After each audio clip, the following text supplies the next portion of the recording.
All right, today the Cardinals are going up against Sean Burke. It is the first game of a doubleheader. Sean Burke has not been great this year, a 1.44 whip with a 4.71 ERA, 70 and two-thirds innings for 54 strikeouts, so his best statistic is definitely his extension to the plate. When it comes to actual results-based statistics, the average exit velocity is pretty low, so at least he keeps it soft, but he does have a high walk rate, a low strikeout rate, and gets barreled up a lot. So hopefully the Cardinals can get some balls into the air and smoke them out of the ballpark, and hopefully score a few runs against Burke today. If we look at the Cardinal lineup, it'll be Masyn Winn leading off. Nootbaar will be back in action in left field at 7 in the order, so he is no longer the leadoff hitter. Herrera's behind the plate today, which allows the Cardinals to DH Alec Burleson while having Contreras at first. And Brendan Donovan is going to get the first game off, but he'll probably be back for the second game of the doubleheader. So if we go around the infield, it's going to be Herrera behind the plate, Contreras at first, Gorman at second, Arenado at third, and Winn at short, with Burleson playing DH, Nootbaar in left, Walker in right, and Scott in center. So the infield comes first in the order. It'll be 3 outfielders in a row at the bottom of the order at 7, 8, 9 with Nootbaar, Walker, and Scott. And that is the best defensive outfield the Cardinals have. So hopefully that can make up for Herrera being behind the plate. And on the other side, it's going to be Teal behind the plate for the White Sox with Vargas at third, Meidroth at short, Noda at first, and Rojas at second, with Taylor in left, Tauchman in right, and Robert in center. So we're about to get underway. Sean Burke uses 40% four-seam fastballs, 28% sliders, and 19% curveballs, with the occasional sinker or changeup. It's going to be Winn, Herrera, and Burleson for the Cardinals to lead off, as we are about to get underway in Chicago.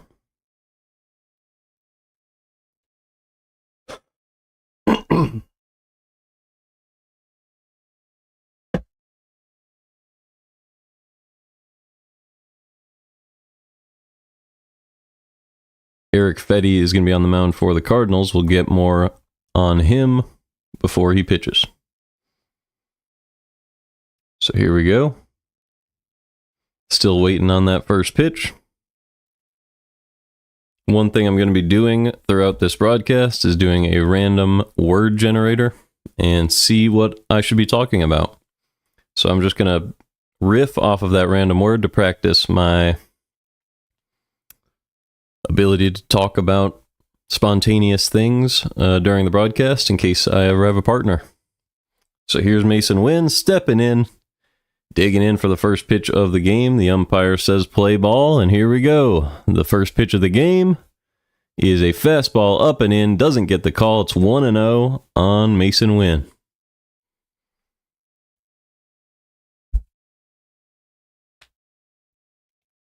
The 1-0 pitch to Winn is right down the middle, popped up, and into the seats. So it's 1-1.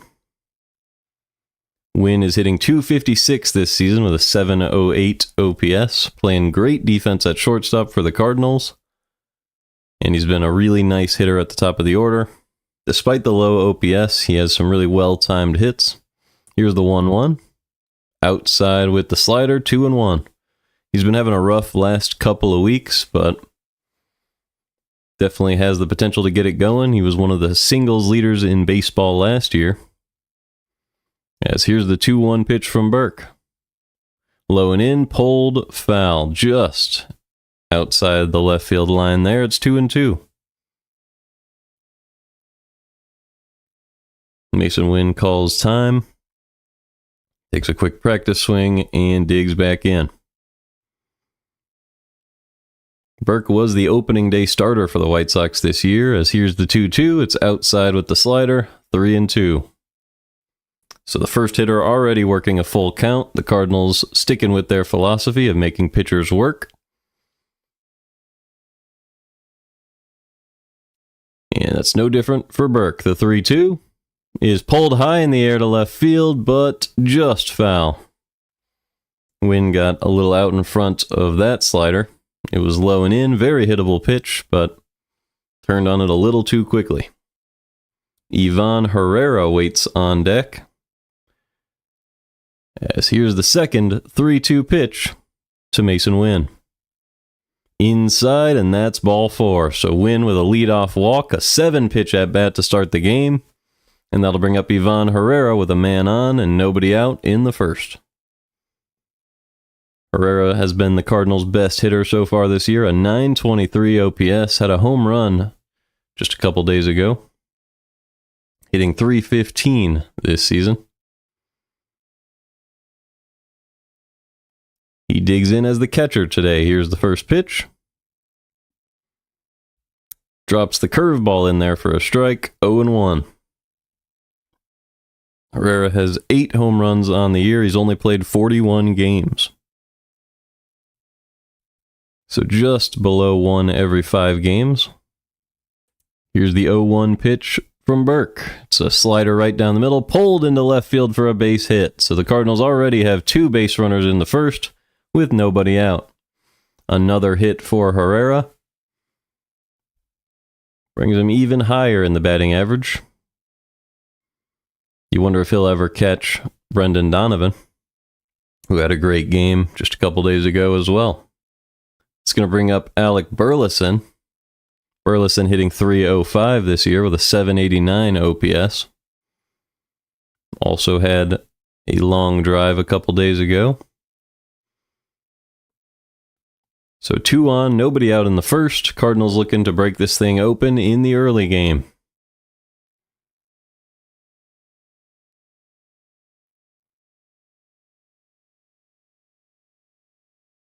One of the fans in the crowd looks like Goodwill Hunting behind Burleson right now. Couple brothers there. A young Matt Damon look-alike. All right, here's the first pitch to Burleson from Sean Burke. Misses outside with the fastball, 1-0. Burleson does have 6 home runs on the year in 62 games.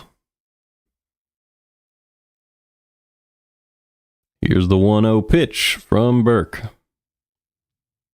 Way outside with the curveball, 2-0. Burke still looking for his first out of the game. Cardinals have 2 men on, nobody out in the first. It's 2-0 on Burleson. Burleson playing DH today. The 2-0 pitch is outside, 3-0. Fastball missed, and Burleson is way ahead in the count now. Definitely got to be careful with this 3-0 pitch. Make sure it's something really hittable if you're thinking about swinging, as you don't want to blow up this rally. The 3-0 pitch from Burke is outside, ball 4. He delivers the fastball outside again. Can't seem to find the command, and the bases are loaded.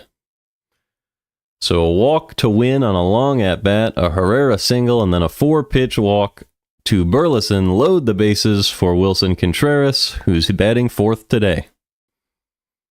Contreras playing first base with Burleson playing DH, so they prefer Contreras' defense at first, which makes sense. He's been pretty good over there so far this year. Burleson is on first, with Herrera on second, Win on third. First pitch to Contreras. Misses just upstairs with the slider, 1-0. Contreras hitting .248 this year with a .748 OPS. Also has 4 career grand slams. The 1-0 pitch drops the curveball just above the zone, 2-0. It's been a little bit of a tight zone, especially at the top of the strike zone. So that's unfortunate for Burke. Could have got both of those calls, but he didn't receive either one. The 2-0 pitch to Contreras. Swing and a miss on a fastball up in the zone. It's 2-1.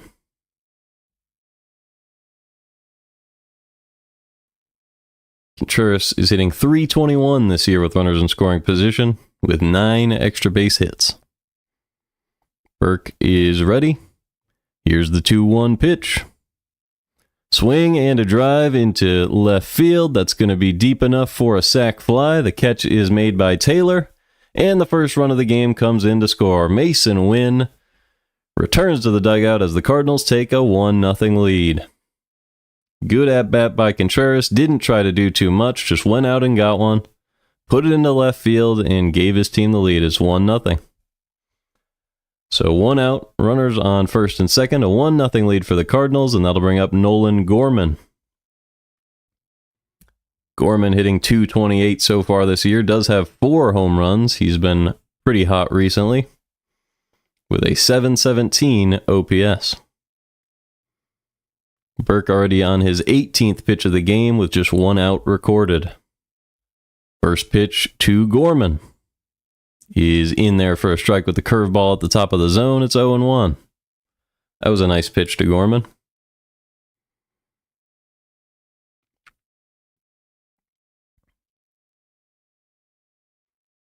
The 0-1 from Burke is a fastball at the top of the zone, and Gorman swung right through that one. It's 0-2. So Burke looking to settle in here, way ahead in the count on Gorman, with 2 on and 1 out in the first. Cardinals lead 1-0. Here's the 0-2 pitch to Gorman.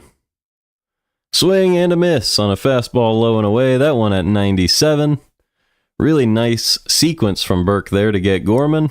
Went to the curveball to start him out, and then 2 really well-placed fastballs to close out the at-bat.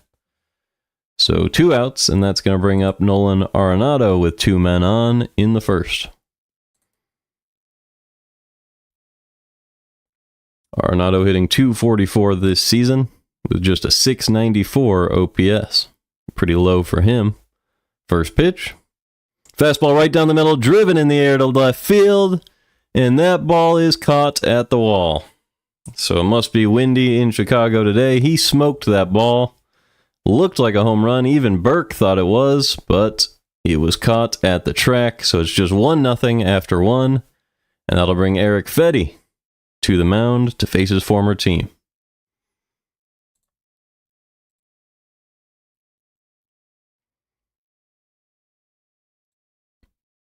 So that has to be a little unfortunate. I wonder what the wind looks like today. Here's how Fedde's been this year. He's been pretty good. 4 pitching run value. Pretty in line with what he did over the course of last season. Just a little bit worse on the whip. Isn't getting very many strikeouts, which is a lower rate than last season. Also allowing pretty hard hit baseballs, but the key thing is getting a good number of ground balls at 41.3%, and just pitching to the defense. It does have a decently high walk rate at 10.3%, so hopefully he can bring that down. But keeping the barrel rate at average and the ground ball rate at average is what's helped him the most this year with that defense behind him, because if you keep it on the ground, they can make a play, and you avoid the barrels, because barrels are very, very difficult for a defense to help you out with. So that's been key for him. Hopefully he can continue to find the zone and maybe get a couple more strikeouts.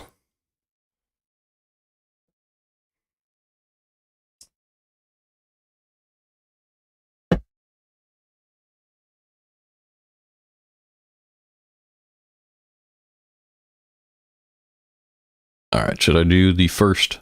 Well, no, we're going to start that in the second inning, because the first inning has plenty to talk about on its own. Who's due up first? It's going to be Tauchman, Mydroth, and Benintendi. We can check out Benintendi.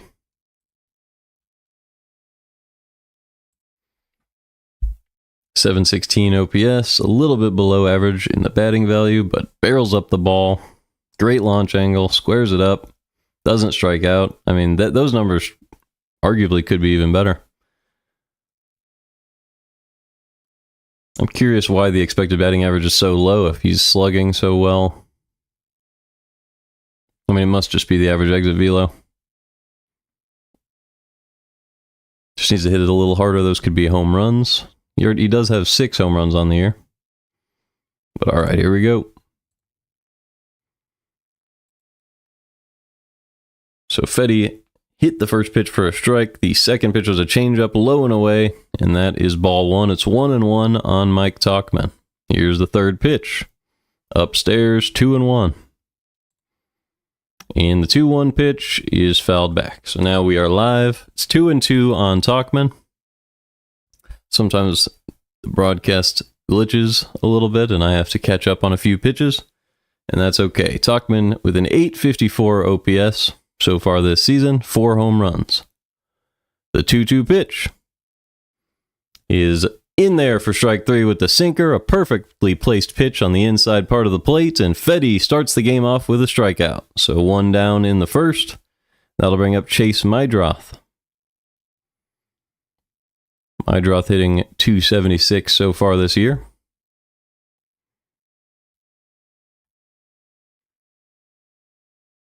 With a .695 OPS.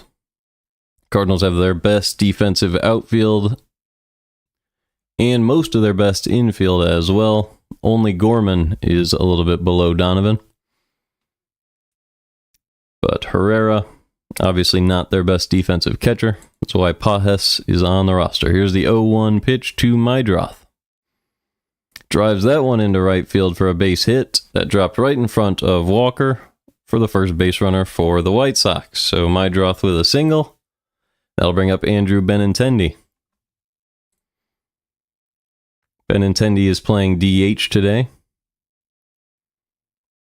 Has a .235 average on the year, but does have 6 home runs for a .716 OPS.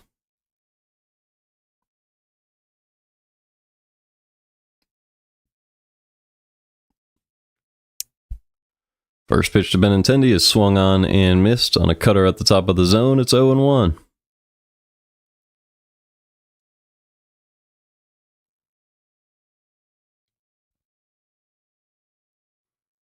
Here's the 0-1 pitch.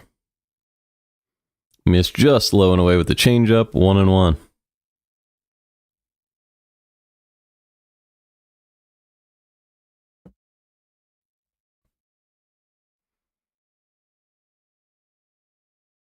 Benintendi's WAR for the year sits at just 0. Here's the 1-1 from Fedde.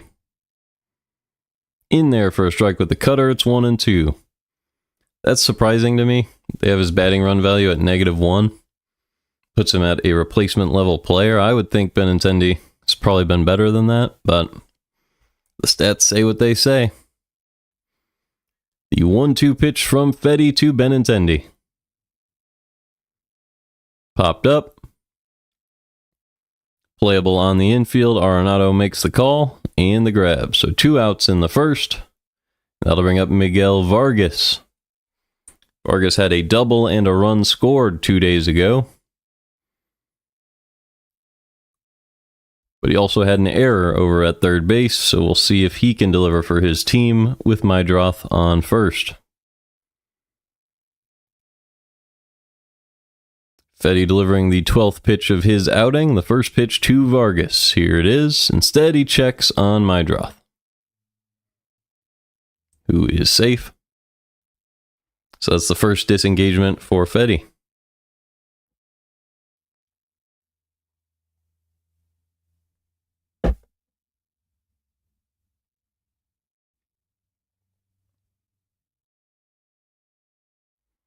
Vargas settling back in. Here we go. He's hitting .242 on the year. First pitch. He is outside 1-0. That was the cutter.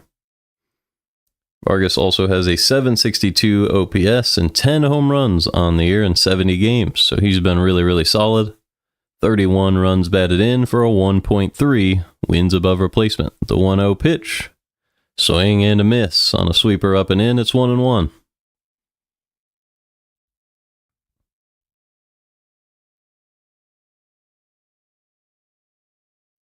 Fedde trying to get through the first with limited damage here. Cardinals lead 1-0. The 1-1 pitch to Vargas is outside with the sinker, 2-1.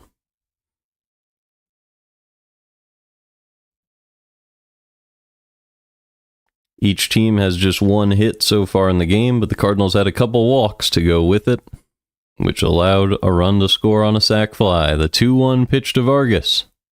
Swing and a miss. Herrera throws it to second, and it hits off Meidroth, flies out into center field. And it's a stolen base for Mydroth, so now the White Sox have a man in scoring position with 2 outs in the first. Cardinals are lucky that Mydroth didn't see that ball after it hit him, although he probably couldn't have made it to third either way. So he was probably smart for sticking at second. Vargas has been okay with 2 strikes this year, a .214 average in these spots, which is about 45 points above average. As Vargas takes a sweeper outside, it's 3-2. So the 2-strike stats usually are buffed by the 3-2 stats, so I'm sure Vargas is great in 3-2 counts, here with 2 outs. The 3-2 pitch from Fedde. Low and away, fouled back on the sinker, and we'll do it again.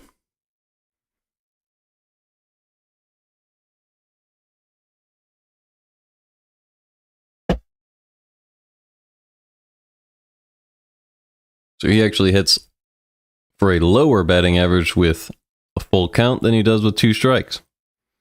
He is 8 for 40 this year with a full count, walking about 30% of the time and striking out just under 20% of the time. The 3-2 from Fedde. He is outside with the sweeper, and there's another walk. So Vargas pulls his walk rate to 30% or a little higher with a full count. And that's going to bring up Kyle Teel, the catcher for the White Sox today. Not having a fantastic year, just a .584 OPS with a .227 average. Does not have a home run yet this year. Here's the first pitch. Right down the middle with the sweeper. That's a strike. It's 0-1.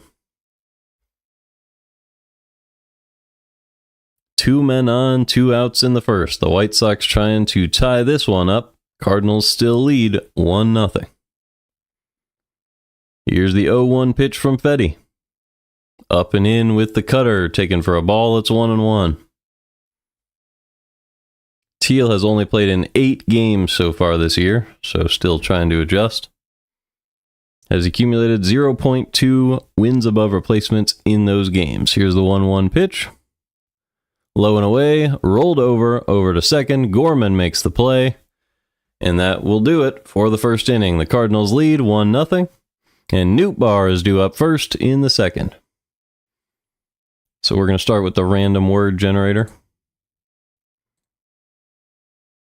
in this upcoming inning. But first, we'll grab Nootbaar's stats for you.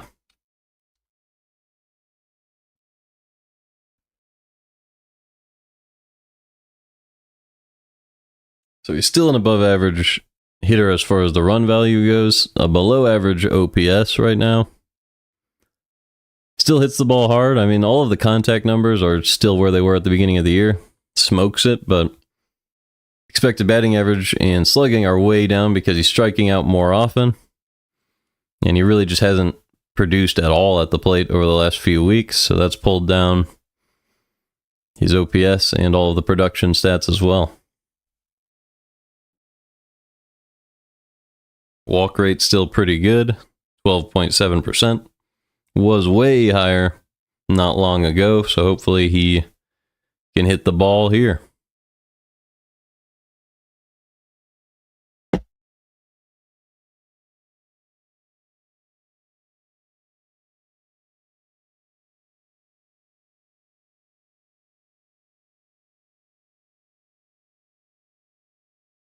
Look at where he was last year. All of the contact numbers were good. The walk rate was fantastic. He basically did this over the first half of this year before struggling over the last couple of weeks.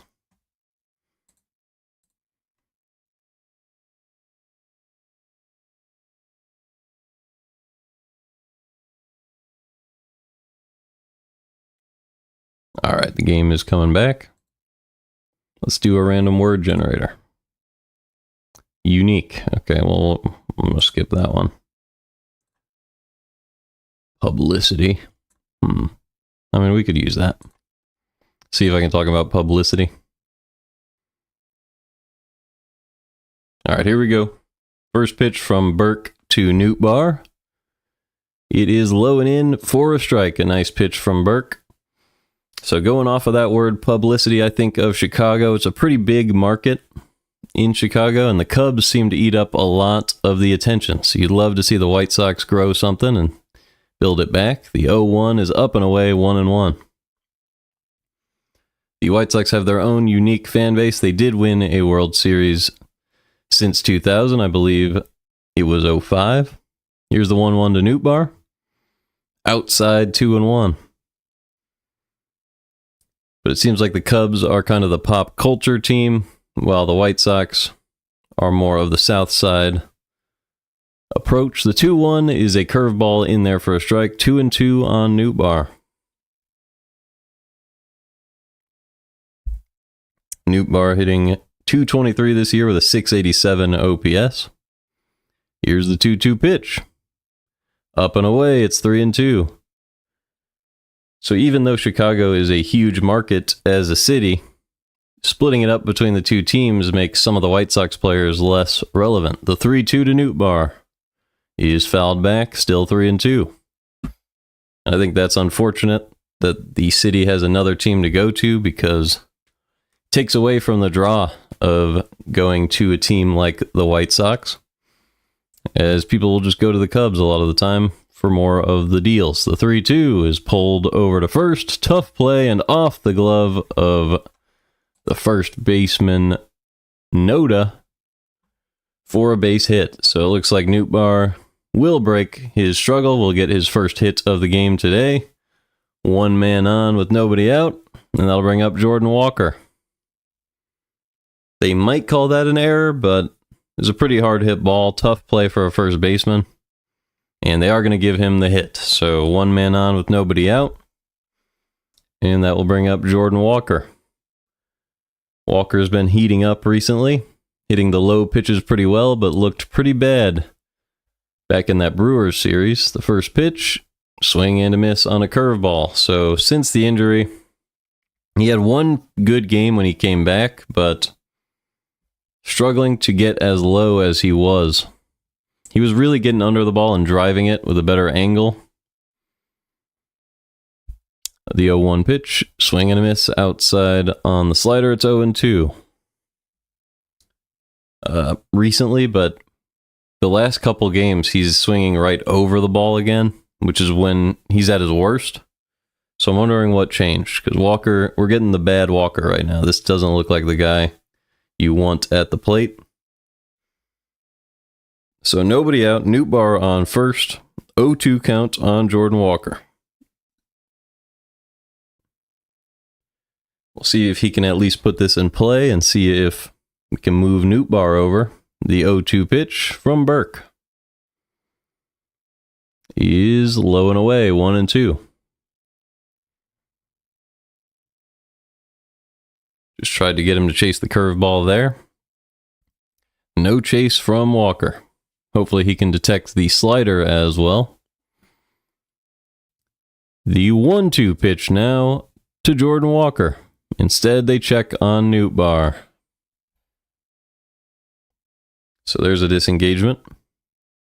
Walker hitting just 147 with 2 strikes this year, a 55% strikeout rate in 2 strike counts. Here's the 1-2 from Burke. Chopped foul, so we'll do it again. Good job by Walker to get down and make some contact on that one. Still can't believe Arenado's didn't get out back in that first inning. Walker doing a better job staying alive here. Burke is ready. The 1-2 pitch is upstairs, 2-2. So Burke has really had to labor for the outs so far this game. Has thrown 33 pitches, looking to record an out in the second with his 34th. Here it is, the 2-2 to Jordan Walker. Low and away, and it's 3-2. So even though Walker doesn't have a great launch angle when he's making contact, he is seeing the ball pretty well. So he might be able to work this back into a walk. Burke is ready. The umpire gives him the signal. Here's the 3-2. Instead, they check on Nootbaar again. So that's 2 disengagements. So now Nootbaar has a little bit of freedom because the next disengagement could give him a base. So we'll see if the Cardinals try to take advantage of that one. The 3-2 pitch to Walker. Right down the middle for strike 3. Nootbaar tries to steal. He is thrown out at second, and it's a strike him out, throw him out double play for 2 outs in the second. So Burke with a great pitch there right down the middle. Nice throw by the catcher Teal. And there is no question about those outs. Nootbaar was definitely caught there. And that will bring up Victor Scott. So could end up being a very strange 1-2-3 inning for the White Sox after what looked like trouble was brewing. First pitch to Victor Scott is up and in for a strike, 0-1. 96-mile-an-hour fastball. The fastball seems to be playing really well for Burke so far. Only one who hit it hard was Arenado, as Scott accidentally check swing bunts it back to the mound, and Burke makes the play. So we go to the bottom of the second, still 1-0, St. Louis.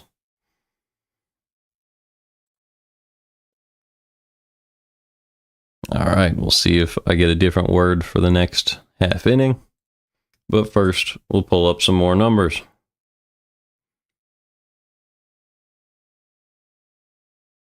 So it's going to be Robert, Noda, and Rojas. I'm a little curious about Noda playing first base, so we'll just take a quick look at him, and then we'll leave the Robert numbers up.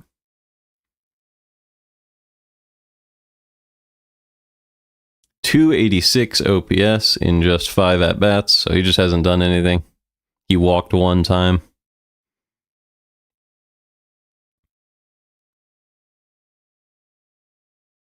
I guess he's walked twice, so in 7 plate appearances, he's had 5 at-bats, he's 0 for 5, so just a couple of good walks.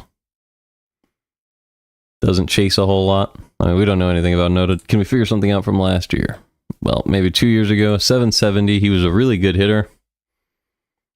16 home runs and 3 stolen bases. 229 average. I mean, how many home runs? Oh, 16. I mean, that's a good season. 16 home runs and 93 hits is crazy. But then last year, he got 95 at-bats and did not produce much of anything. Did walk a lot. So, I mean, walking is something he's good at doing. He's 29 years old. So watch out for that. And then we'll go back to Luis. This is a man people might be trading for late in this season, but just a 580 OPS. Good bat speed, good outs above average, good sprint speed. So there's value in Robert even if you don't start him. So a good trade piece for basically any team to pick up. So there's a good option for any club. Fedde is back on the mound, so let's see if I get a better word. Format, we could use that. All right. First pitch to Robert is in there for a strike, low and away with the sweeper. It's 0-1. Second pitch missed. It's 1-1. And then he threw a sinker right down the middle, which was taken for a strike. It's 1-2 now on Robert. So now we're back to live. Here's the 1-2 pitch to Noda. Outside with the sweeper. It's 2-2.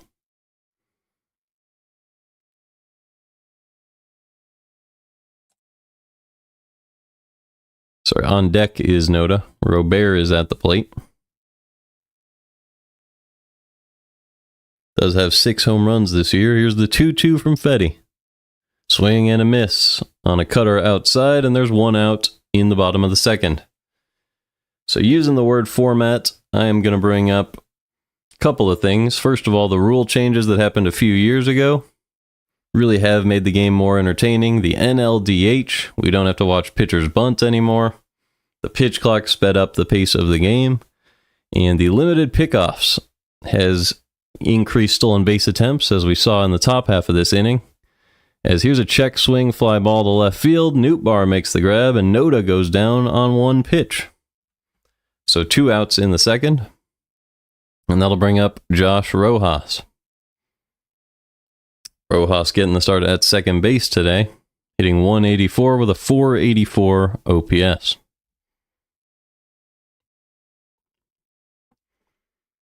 So yeah, those rule changes have been great for the league. And then the other topic, obviously, is the automated ball strike system that we'll be looking at next year. I think that is very interesting. Being able to challenge a strike and it only being the pitcher, catcher, and hitter and having to be instant. That's something we definitely need to maintain. And the strategy that comes along with that will always be really interesting. So I think that's a cool thing. Here's the 30th pitch of the game from Fedde. Inside, pulled foul on the cutter. It's 1-2. So 2 outs, nobody on in the second inning. 1-2 count on Josh Rojas.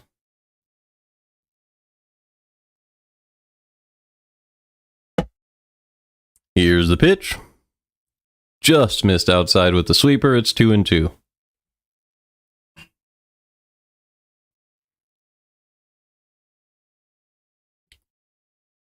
Two pitch to Rojas is popped up. Might be playable. Nootbaar on the run, makes the grab in foul territory. And we go to the third. It is 1-0 Cardinals. After 2, it'll be the top of the order with Mason Wynn, Herrera, and Burleson. All right. So we'll go back to Mason Wynn. So you'll see that he is just at the 1 batting run value. So him and Nootbaar have had very similar seasons. Starting off pretty well.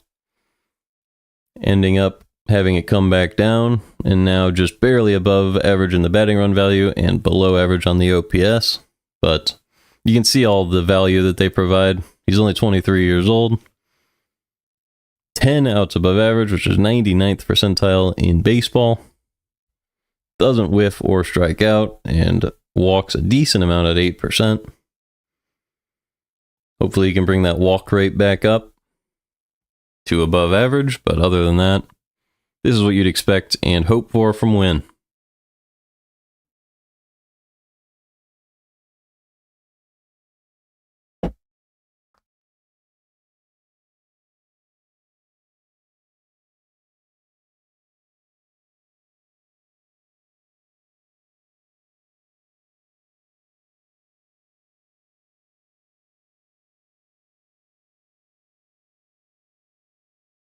Also have Herrera coming up. You might as well take a look at this because he's been great this year. If you look at why this is sustainable, it's really because the strikeout rate is down at 19.2% and the walk rate is up around 10%. So when you keep an above league average strikeout rate and walk rate, and then you have good contact numbers like he has, you're going to stay above average almost no matter what you do, because you're not striking out, you are walking, and you're making good contact. So you keep doing those 3 things over the course of a season, you're going to have good numbers. And that's what Herrera has had so far, and why I believe it's pretty sustainable that he does at least what he did last year with the 800 OPS, basically every season of his career. And the game is coming back, so let's generate a new word. Birthday. I don't think I know any birthdays today, so we'll skip that. Scan, so we can talk about tickets. It's kind of a similar topic to earlier, as Burke drops the curveball in there for a strike on Wynn. It's 0-1. Here's the second pitch to Wynn. It is low and away with the slider, 1-1. So when we talk about tickets, the White Sox actually have sold a good amount, it looks like, for this one, as the Cardinals fans are in town, but usually they probably don't sell a whole lot. The 1-1, he's popped foul, 1-2. So that's the other thing about having the Cubs in town. When the Cubs are much better than the White Sox, and there are 2 teams in town, it's like the Angels as well. People will just go to the other team's games because it's more entertaining to watch a good team, which hurts ticket sales and the attention of your team, especially when they're having a rough year like last year. As Burke drops a curveball outside, it's 2-2.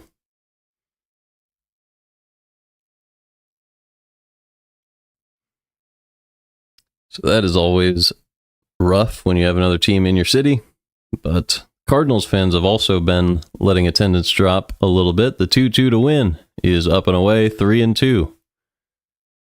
As they are trying to push the team to put a better product on the field and spend a little bit more money, and that makes sense. As here's the 3-2 to win. Driven in the air to right field, high and deep, but it is foul off the netting.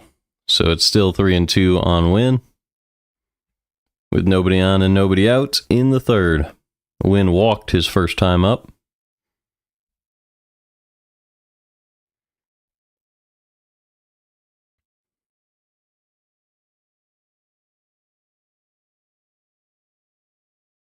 But the Cardinals have played a lot better this year, so hopefully the fan base comes back. We've had pretty good crowds recently. The 3-2 to win. He's hit the other way, still 3-2.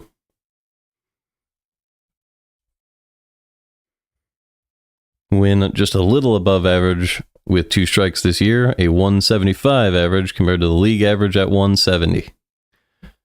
Burke is ready to go. The 3-2 to win. He is just outside, but he gets the call for strike 3. So that sucks for Win. It was a little off the plate. But strike 3 called, so 1 out and nobody on for Ivan Herrera. Great job framing that one by the catcher Teal. And nothing Win could do about that. So here comes Herrera with nobody on. First pitch from Burke to Herrera. He's up and in, fouled back off the umpire. He says he's okay. It's 0-1. Herrera had a hard hit single his first time up.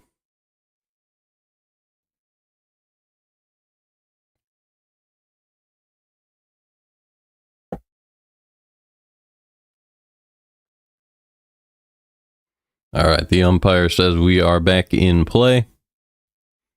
So here we go.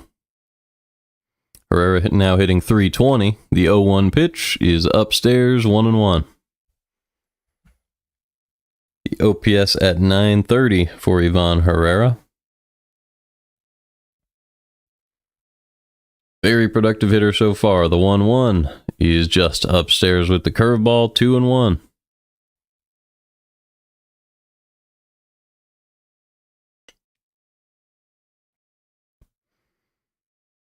Burke is ready. The 2-1 pitch to Herrera is fouled back, 2-2. That one was hittable. Slider at the top of the zone. Herrera might have seen it as the curveball. So a 2-2 count with 1 out in the third. Herrera's been a nice hitter this year with 2 strikes, a .253 average in these spots with a 34% strikeout rate. Burke delivers his 50th pitch of the game. Popped foul, and we'll do it again.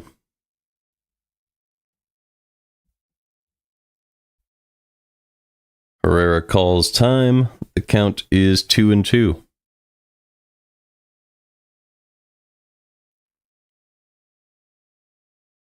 It's always interesting how the ticket sales actually lag behind the team a little bit. As here's the 2-2 from Burke. Misses downstairs with the changeup. It's 3-2. And by that, I mean the 2023 Cardinals got a lot of ticket sales because of that 2022 really exciting Albert Pujols team. As here's the 3-2 to Herrera. Right down the middle, popped up. Playable in center. And the catch is made by the second baseman, Rojas. So 2 outs. And that will bring up Alec Burleson, who walked his first time up. And then you have this team for the Cardinals, who was getting almost no ticket sales, but played some really, really great baseball over those first few games at home. And have been playing good baseball overall as well. Here's the first pitch to Burleson, outside 1-0. So let's try to get back to live. The 1-0 pitch to Burleson is inside 2-0. And the 2-0 pitch is right down the middle, fouled back, 2-1.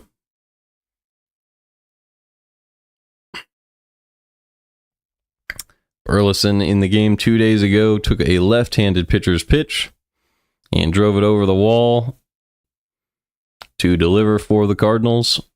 A nice 400-foot bomb. In that one, the 2-1 pitch to him here is popped up. Looks like it might be playable, and it is. So it's caught by the first baseman Noda, and we go to the bottom of the third. It is 1-0 St. Louis.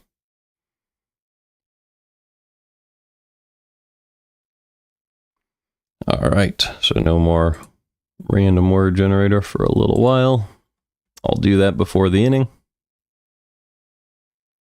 Let's see, it's going to be Michael A. Taylor and then Tauchman. So a tough couple hitters to face here.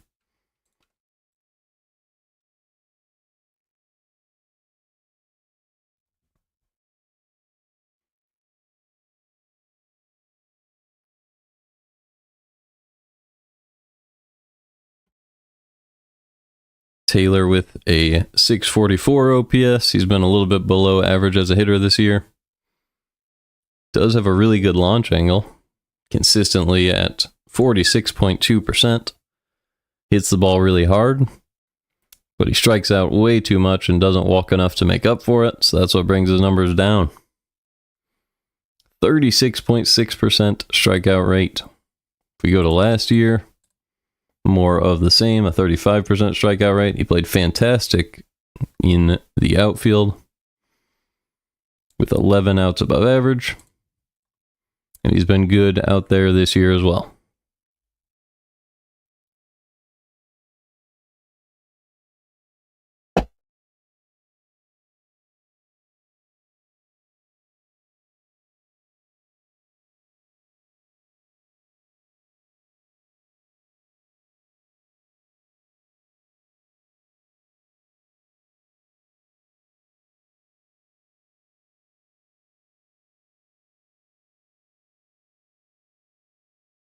All right, the game is coming back, so let's do our randomization. The word for this inning is utter. I'm probably not going to use that. True. Let's use something else. Camp, okay. So back to spring training, we can talk about that.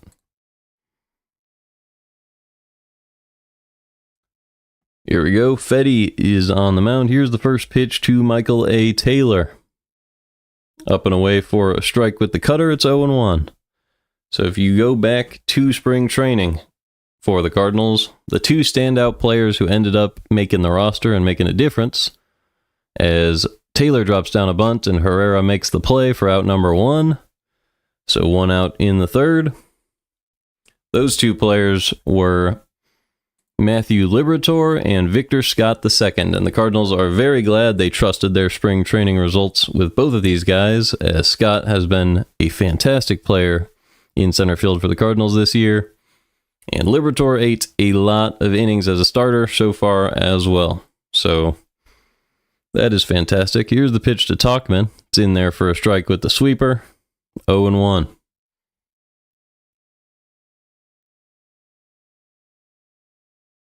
Tauchman is 0 for 1 with a strikeout so far today.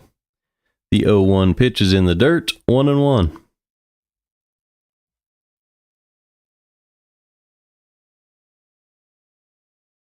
Fedde at pitch number 37 in the game. The 1-1 pitch to Tauchman. Outside with the changeup, 2-1.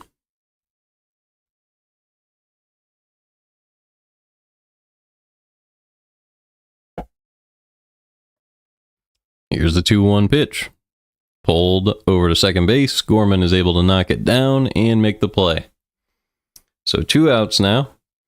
And that will bring up Chase Mydroth with nobody on.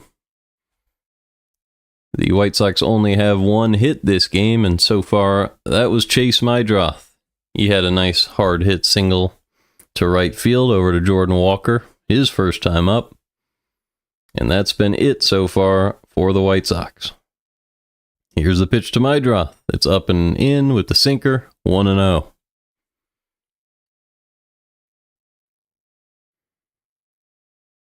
Meidroth hitting .280 with a .702 OPS as he takes a sweeper low and away. For a strike, it's 1-1.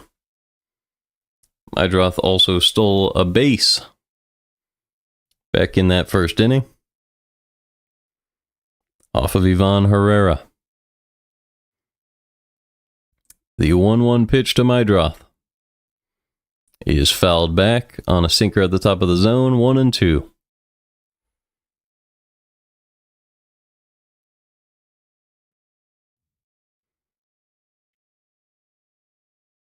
Some nice desserts being sold around the stadium. The 1-2 pitch fouled back on the sinker, 1-2. So Meidroth doing a nice job staying alive there, but the bases are empty with 2 outs in the third. Here's the 1-2 pitch again. Fouled away. It's back-to-back foul balls there from Meidroth, making Fedde work a little bit. He's about to throw his 44th pitch of the ball game. So he should be able to get through 6 innings at this rate. Here's the 1-2 to Meidroth. Smoked out to right field again, and Walker will have to play that one on a couple of hops. So 2 hits for Meidroth and no hits for the rest of the order so far today. He waited on the sweeper, got the barrel to it, kept it light, just put it where he needed to, into right field for a base hit. That was a great piece of hitting from Meidroth. So that will bring up Andrew Benintendi, who is 0 for 1 so far today.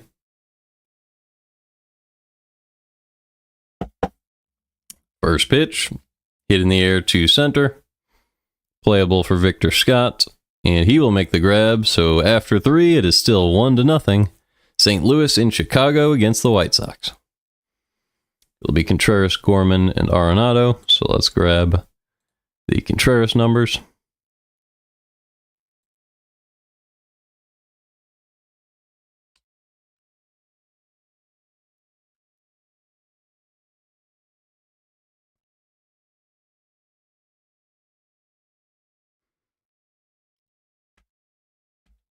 Contreras basically has been a fantastic hitter, the same hitter as last year since like the 3rd week of the season. But those first 3 weeks were just so bad for Contreras. He started like 0 for 28, and that took a while for him to get over. But since then, he's been fantastic, and his numbers have looked a lot more like these with the contact, exit velocity. Pretty much everything related to contact was fantastic outside of the launch angle last year, and that has made its way over to this year as well. Actually, his launch angle has been way better this year, so it's probably scary for the rest of the league to see. Walk rate was really great last year. That has not made it over, but that's mostly because of that start of the year.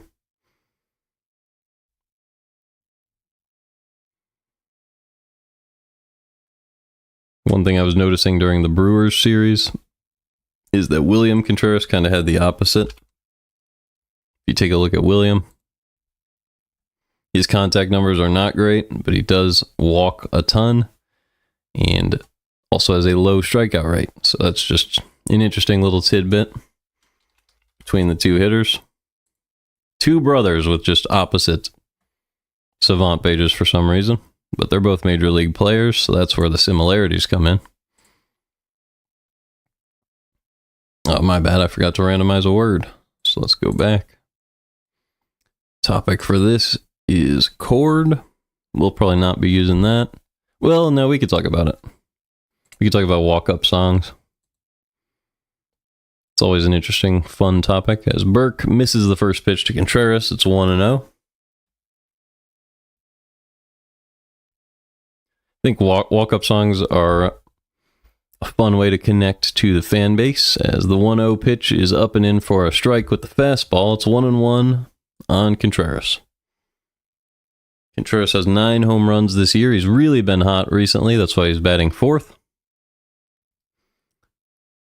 The 1-1 is pulled over to 3rd. Vargas able to make that play for out number 1. So that's going to bring up Nolan Gorman.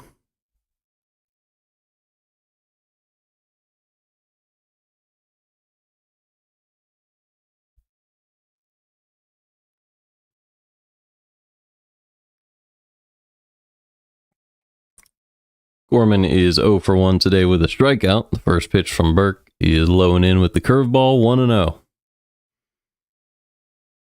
Cardinals lead this one 1-0 with 1 out in the fourth.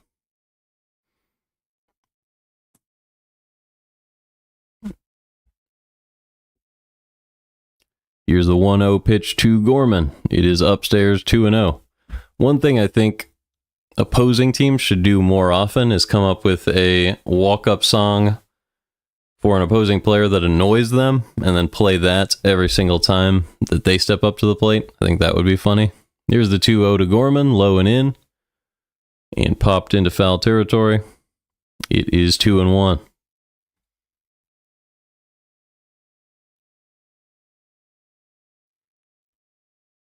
Gorman hitting .226 this year, does have 4 home runs. Burke on his 63rd pitch of the game. The 2-1 to Gorman. Fastball right down the middle, swing and a miss. It's 2-2. Gorman a little behind that one.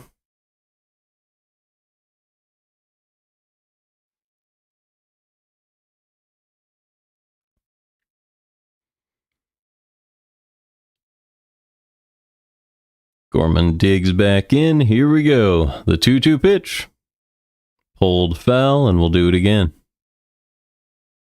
I think if you found the right songs to annoy opposing hitters without being too annoying to fans, I think playing walk-up songs for the opponent could be a very fun thing for an entire fan base to get behind, as the 2-2 pitch is taken right down the middle with the curveball for strike 3. So down goes Gorman. There's 2 outs in the fourth, as that is the 4th strikeout of the game for Burke. And that will bring up Nolan Arenado.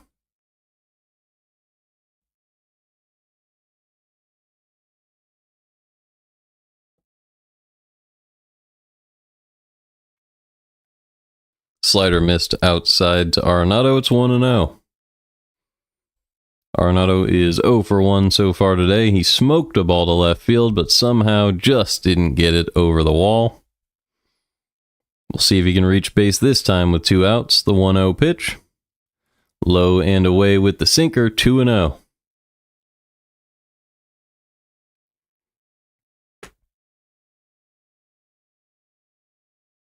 Cardinals were threatening to add a lot to their lead in the first during Arenado's flyout. As he fouls it back, it's 2-1.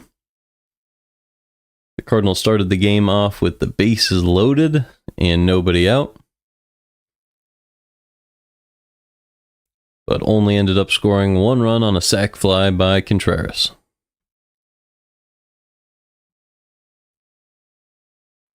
The 2-1 pitch to Arenado is a check swing, roller over to first, flip over to Burke for the 3rd out of the 4th. So we go to the bottom of the 4th. It's 1-0 Cardinals, as Burke has settled in nicely.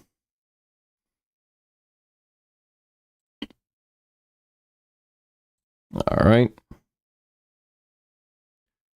So Vargas, Teal, and Robert. I think Vargas has been pretty good. We can leave his numbers up prior to the random word.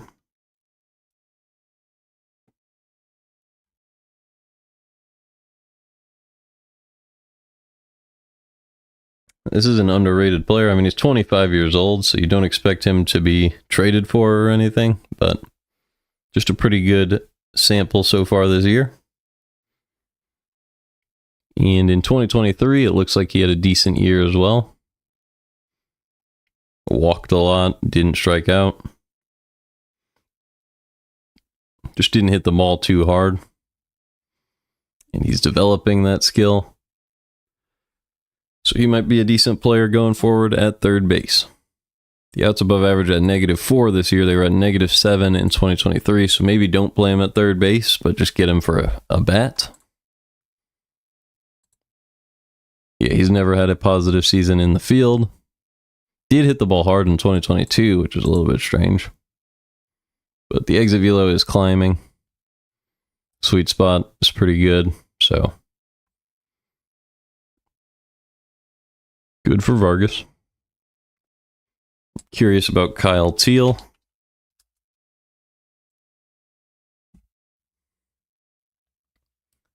Really nice walk rate for him. 22 at-bats, 1 stolen base. 584 OPS. Pretty good launch angle. Just need more sample from him. All right, let's get a word. Use, probably not. Distortion. I think we could use that. All right, here we go. First pitch missed outside with the sinker to Vargas. It's 1-0. So when you think about distortion, you think about the movement of pitches. As here's the 1-0 from Fedde to Vargas to start the 4th inning. Fouled back, 1-1. It is the bottom of the 4th in Chicago. White Sox hitting. They trail the Cardinals 0-1. At home here. Erick Fedde on the mound on pitch number 48 of the game. Trying to get through the 4th inning without any damage. Protecting a 1-0 lead. The 1-1 to Vargas. Right down the middle. Pulled in the air for a base hit to Nootbaar. So 1 man on with nobody out in the 4th. Vargas has been a good hitter for the White Sox this whole series so far. He's reached base both times in this one. This was just a hanging sweeper right down the middle at 81. Fedde knew it was a bad pitch the moment he threw it. And Vargas took advantage. So that's going to bring up Kyle Teal. With 1 man on and nobody out. The first pitch. Teal pops up a bunt, but gets it up against the netting. 0-1. So when I think about distortion, I think about pitch tunneling. Trying to set up a lane with something like your sinker or your fastball, and then using a slider or a changeup off of those pitches to mess with the hitter. The 0-1 pitch to Teal is inside, fly ball to right. It's going to drop in for a base hit in front of Walker. And there's 2 men on now with nobody out in the 4th, and that'll bring up Luis Robert Jr. So a tough spot for Fedde here to try to protect this 1-run lead. As that was just an inside pitch. Teal did a great job getting his hands around on it. And there was no way there was going to be enough velocity on that for it to be catchable for Walker. So runners on first and second. Nobody out. Here's the first pitch to Robert. He squares around. Lets down a bunt. Fedde's only play is to first, and a great sacrifice bunt from Robert puts runners at second and third with 1 out in the 4th. And that will bring up Ryan Noda.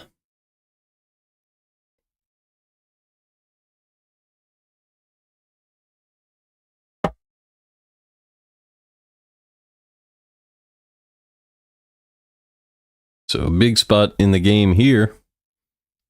Cardinals lead 1-0. 2 men in scoring position with 1 out.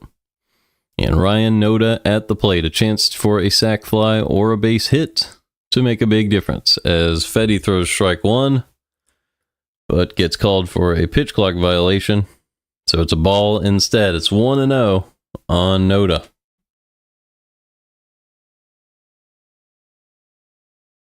So that changes the game a little bit. Here's the 1-0 pitch from Fedde. Swing and a miss on a cutter at the top of the zone. It's 1-1. So this is a point where we kind of have to refocus here. Try to prevent these runs from scoring. The infield is probably a little bit in here on Noda, the 1-1. Swing and a miss on a cutter at the top of the zone. Again, the same pitch, same result. Swings right over it. And the count is 1-2 with 1 out here in the 4th. Noda is yet to record a hit this year. Does have a 250 OPS, so that means he's walked about a quarter of the time, 2 times on 8 plate appearances. Here's the 1-2 pitch. Goes to the cutter at the top of the zone, but just misses upstairs. It's 2-2. Fedde is not happy with himself for that pitch.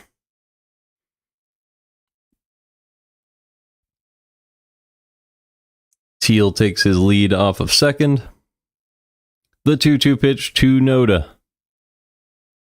Swing and a miss on a cutter outside, and down goes Noda. So a huge strikeout from Fedde, preventing the runner from scoring from third, and now with 2 outs, he needs to get Josh Rojas.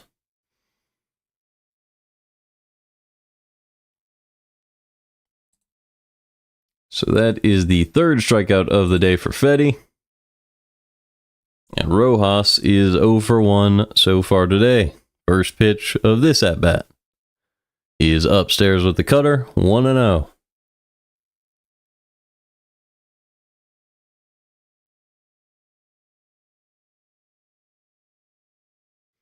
Rojas fouled out back in the second.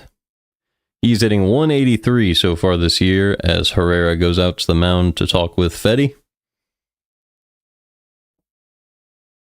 Rojas has just a 480 OPS with 4 RBIs. But 2 men in scoring position with 2 outs here. So you gotta hope that Rojas doesn't find a single in this spot.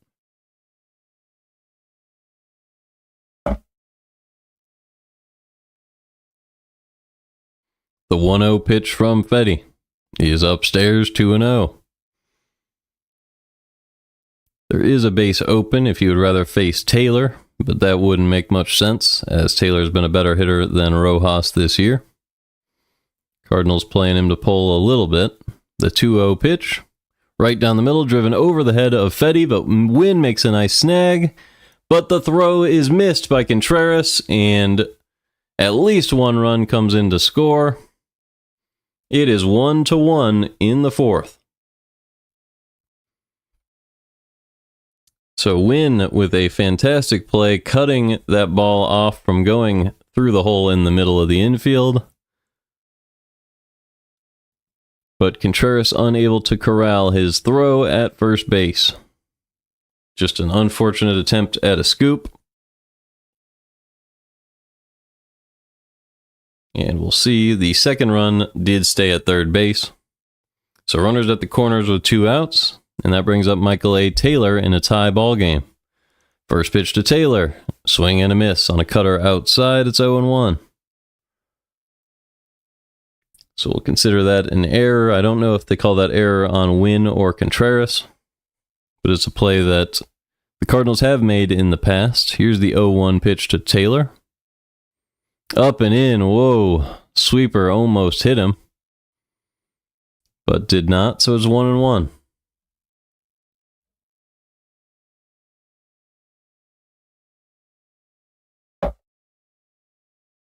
The break on that pitch is what saved Taylor, as it was inches from his face there, thank goodness. Here's the 1-1 pitch to Michael A. Taylor. Swing and a miss on a sweeper that backed up. It's 1-2.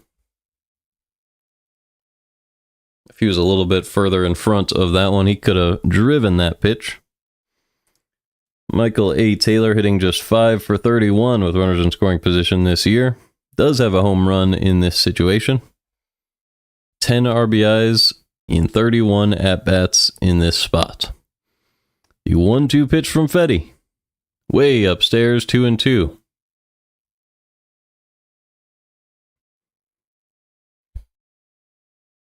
So a really long inning for Erick Fedde. His pitch count up at 62. Looking to finish the inning off here. The 2-2 pitch to Taylor. Upstairs with the sinker, and the count is full. So that means Rojas will get a head start at first base with the full count and 2 outs in the 4th. Mike Tauchman waits on deck. Here's a big pitch from Fedde. Upstairs, ball 4. He misses upstairs with the sweeper to Taylor. Walks, the bases loaded, and now there's 2 outs with the bases loaded for Mike Tauchman, the leadoff hitter for the White Sox. Tauchman has the highest OPS on the lineup today, with a 258 average and a lot of home runs.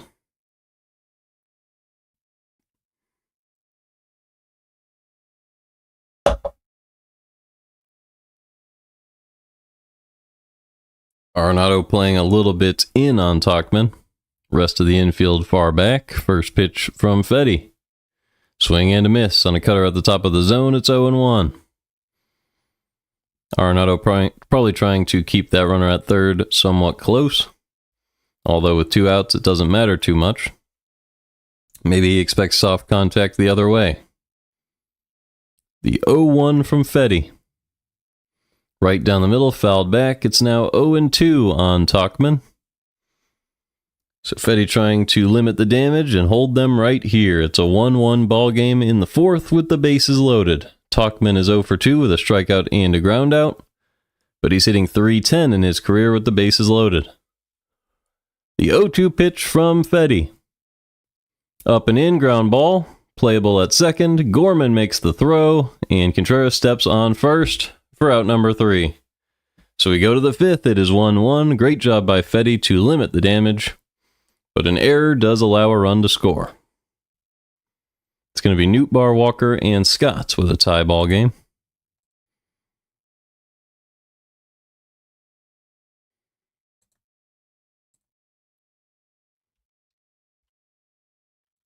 And I will be right back.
Alrighty.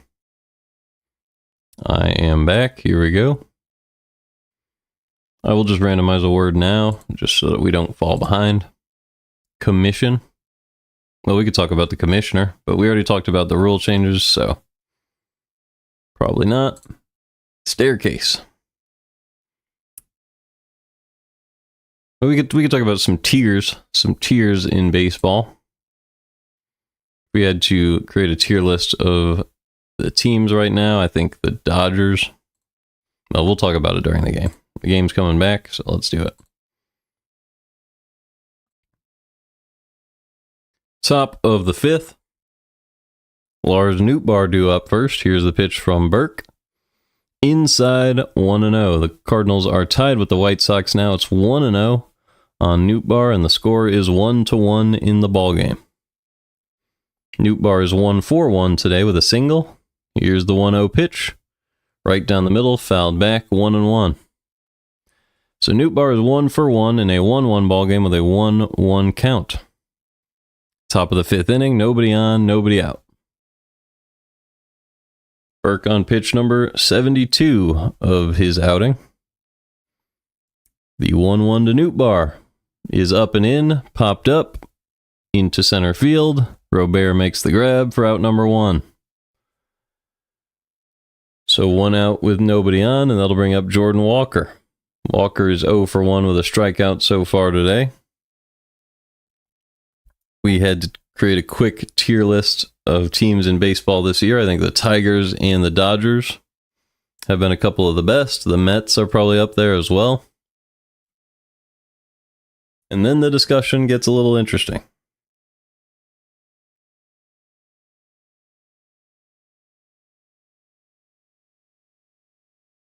I guess the Cubs are up there, but they haven't played a whole lot of teams above 500. That's why I would leave them out of that top tier so far. You got to get some wins against good teams first. Here's the 1-0 to Walker. It's low and in, 2-0. But the Cubs and the Phillies are right up there with those teams, and the Astros and the Yankees as well. The 2-0 to Walker. right down the middle, smoked into left field, but over the head of the left fielder, Taylor. And after all of that, he plays it off of the wall, and Walker has to stop at first. So, very confusing play. Really tough one to call. It looked playable in left at first, but Taylor didn't get a good read on it. Ended up flying over his glove. He played it off of the wall. Let's see. So it was tailing away from him. I'm not sure if that was catchable. But he played it off of the wall nicely, made a nice throw to second, and kept Walker at first. So 1 man on with 1 man out. Here's the first pitch to Victor Scott. He delivers a curveball right down the middle for a strike, 0-1.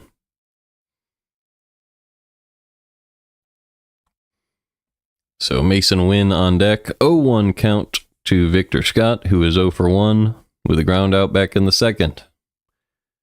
Jordan Walker on first, 1 out in the fifth. The 0-1 pitch. Right down the middle with the fastball, it's 0-2.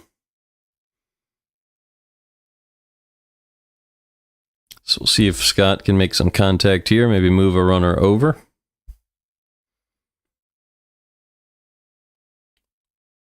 Here's the 0-2 to Victor Scott. It is downstairs with the curveball, 1-2. When we go back to that tier list topic, the Yankees are a questionable team, as recently they've been struggling to score against starters early in games, although they're scoring a lot today against the Angels. But they're obviously a great roster overall, with Goldschmidt, Judge, Chisholm, Bellinger, a lot of depth there and some really nice starting pitching, even without Garrett Cole. So 1 man on, 1 out. The 1-2 pitch to Victor Scott. Swing and a miss on a fastball at the top of the zone. Down goes Scott, and there's 2 outs for Mason Wynn.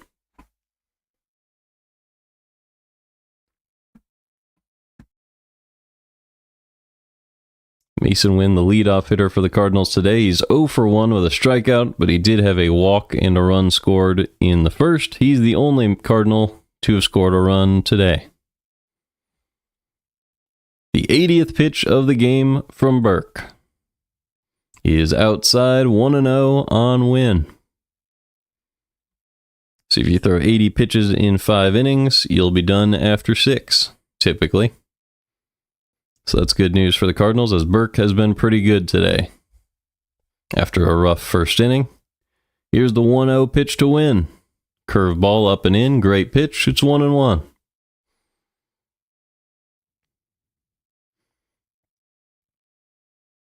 So 2 outs. Jordan Walker on first. You wonder if the Cardinals think about trying to steal here. The 1-1 pitch to Wynn is outside. A check swing, yes he did. And that is strike 2. So that pitch was way outside with the slider. Wynn must have thought it was the fastball and could not hold back. So it's 1-2 with 2 outs. We'll see if Wynn can settle in here.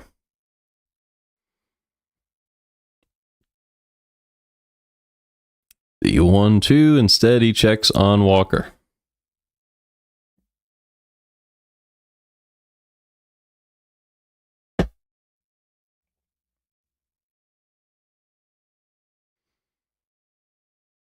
The 1-2 pitch from Burke to Wynn.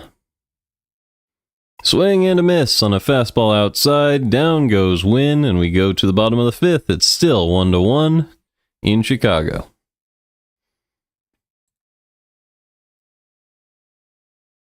It's going to be Mydroth, who's been one of their best hitters, due up first.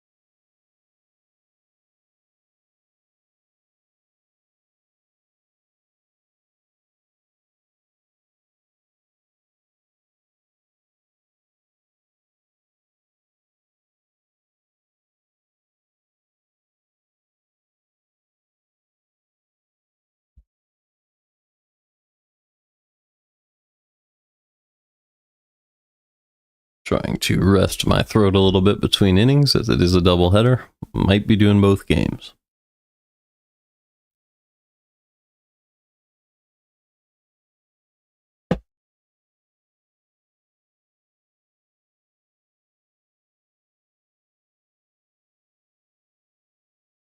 All right, the game will be back soon. Let's see if we can get a different word. Security. We could talk about the bullpen.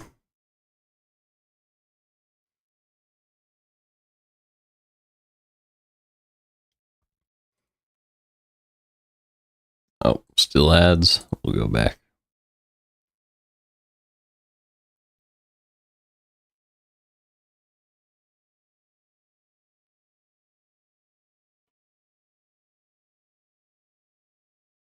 Cubs finally come to town to face the Cardinals from June 23rd to June 26th. That'll be a 4-game set. That'll be exciting.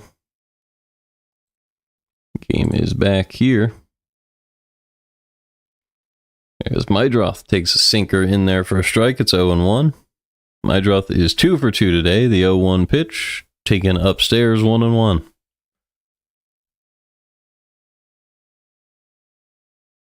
Fedde at 69 pitches, so he'll be able to last a little longer and save the bullpen. The 1-1 pitch to Mydroth. Driven in the air to left field. That one hit pretty hard and high in the air, but Nootbaar makes a great running grab up against the wall at the track for out number 1. So this is one of those reasons you got to keep Nootbaar in the lineup. Makes plays like this, and they sometimes go unnoticed. That one prevented extra bases. A great running grab from Nootbaar. He barreled that one up. Nootbaar kept his eye on it, and on the run, right at the track, stretched the glove out and made a great grab. First pitch to Benintendi, the DH today, outside 1-0. Here's the 1-0 pitch. Way up and away with the changeup, 2-0.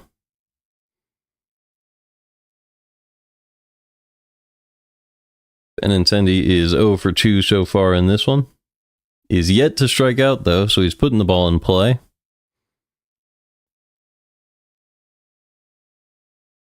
Here's the 2-0 pitch. Pulled at the top of the zone, down the right field line. That one is fair. Walker's going to have to play it out of the corner. Ball gets away. Benintendi's going to round second. Coast into third base, and he has a triple. So Benintendi putting the ball directly into the corner. The Cardinals playing him too far to the left. Walker unable to get to the corner quickly. And as the ball skipped away, we all knew it was going to be a triple for Benintendi. Just rifled that pitch into the right field corner. Perfect spin to get into that corner, and then the ball skipping gave him plenty of time. So Benintendi on third. Just 1 out in the 5th. A big chance for the White Sox to take the lead here. Miguel Vargas stepping up to the plate. First pitch from Fedde. Up and in, popped up foul, 0-1. I was going to talk about the bullpen in this inning. But right now we have to focus on the task at hand. Erick Fedde trying to strand another runner. Vargas has been great today. The 0-1 pitch. Popped foul again. It's 0-2. Vargas has a walk, a single, and a run scored in the game. One of the best hitters in the lineup for the White Sox. Fedde ahead in the count 0-2 here. He is set. Here's the 0-2 pitch. Just outside with the sinker, 1-2.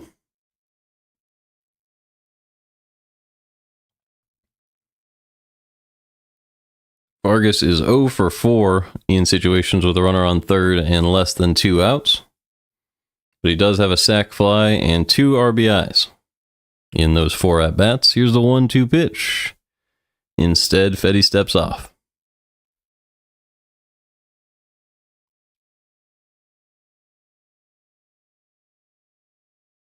So there's a disengagement one way or another. Here's the 1-2 pitch to Vargas. Queued up the middle for a base hit, and it's 2-1 White Sox. So Vargas delivers his second hit of the game. He's on base for the third time, and he's been the difference maker so far. It is 2-1 in the fifth. Cardinals offense unable to get going against Burke so far, and Fedde just didn't know what to do with that one. Would have been a tough play for him. Thought maybe an infielder would have it, but nobody was there. And that rifle shot put the White Sox in the lead. So here's the pitch to Teal. Right down the middle, driven in the air to center field. Back is Scott. He makes the grab for out number 2. So Kyle Teal flies out. And that'll bring up Luis Robert Jr. Robert is 0 for 1 with a strikeout so far in this one. Also had a sacrifice bunt.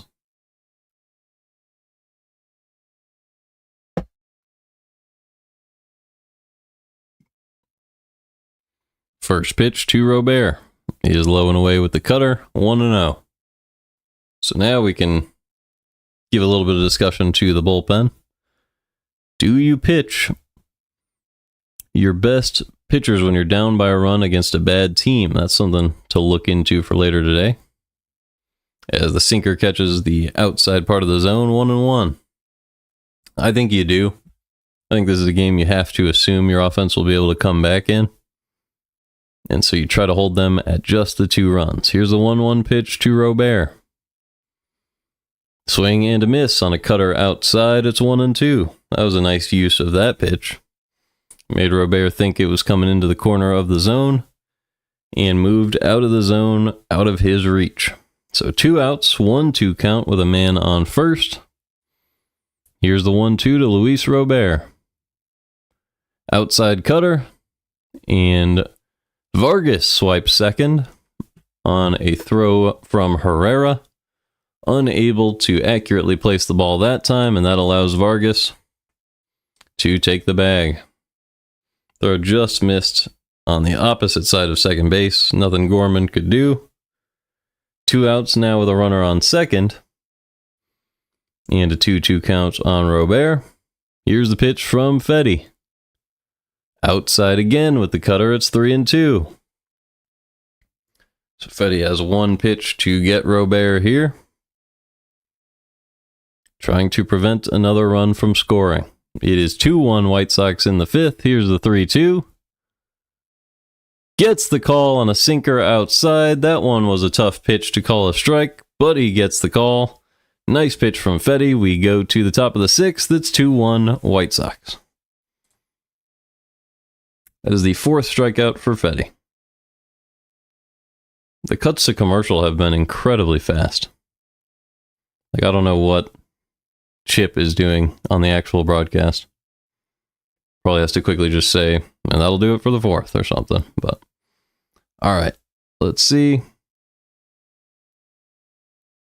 Go ahead and flip back to this. Who is due up for the Cardinals? It looks like he's at the top of the order again. I believe it is.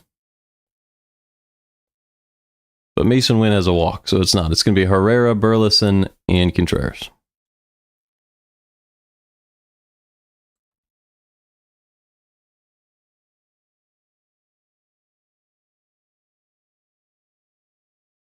Herrera has a 923 OPS. It's going to be good to see him back out there.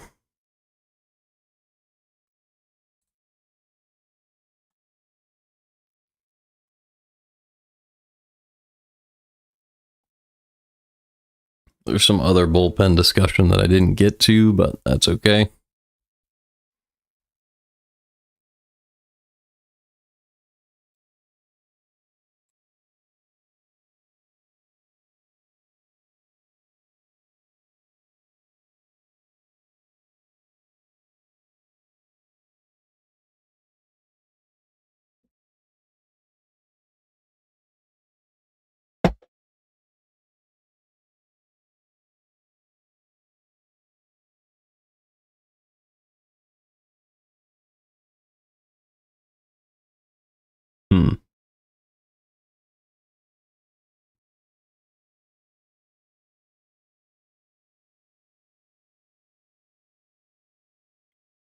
All right.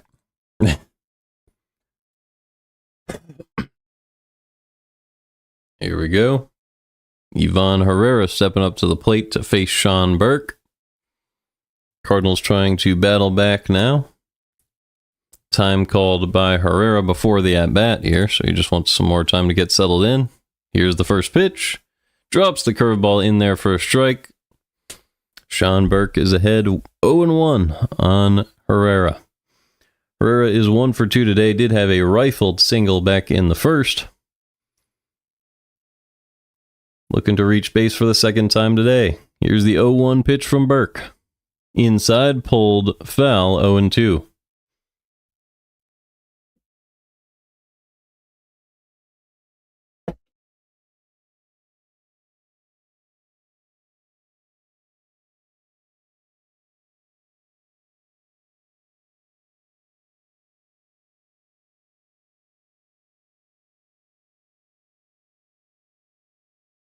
Cardinals have just 3 hits on the day. Herrera has one of those. Here's the 0-2 to Herrera. Outside with the slider, 1-2.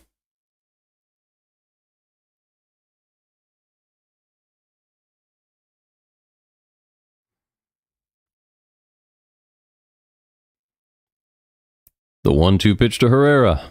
He's driven the other way for a base hit, so Herrera reaches base to start the 6th inning. The Cardinals have a leadoff man on, and that'll bring up Alec Burleson with nobody out in this 6th inning.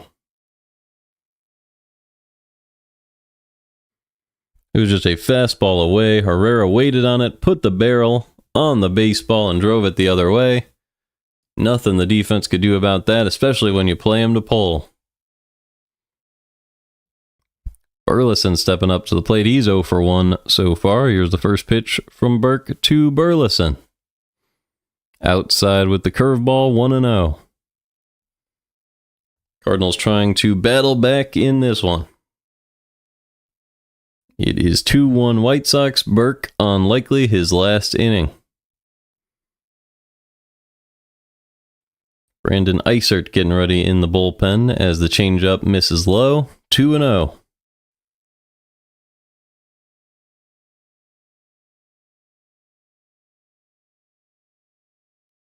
Eisert maybe getting ready to face Gorman.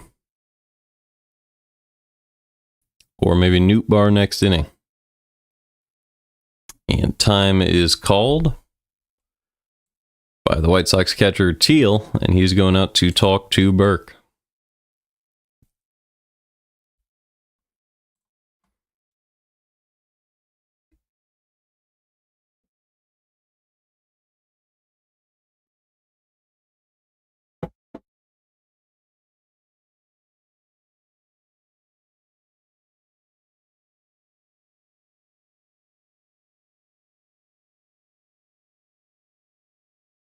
All right, Burleson is ahead 2-0.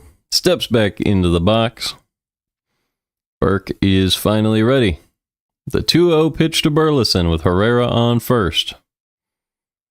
Drops the curveball in there for a strike. It's 2-1.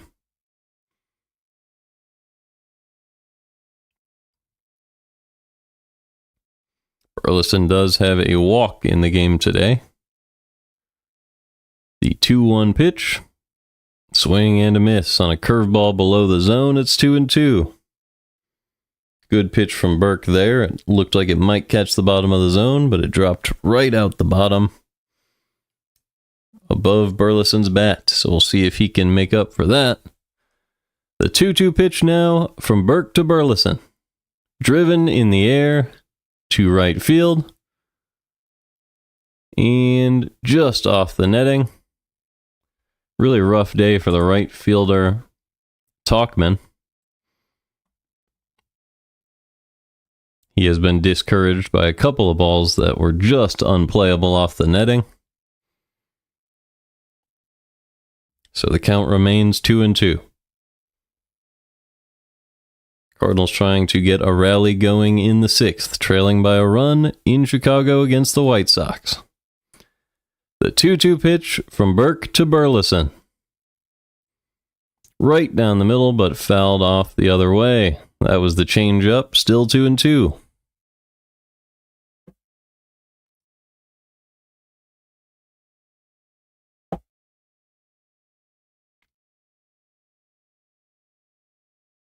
White Sox play Burleson to pull. Here's the 2-2 pitch once again. Fouled off again. Great at-bat by Burleson. He is hitting .297 with runners on base this year. Does have 3 of his 6 home runs in this spot. So basically even, whether runners are on or aren't. He is a consistent player this year. Once again, the 2-2 pitch. Instead, Burke checks on Herrera.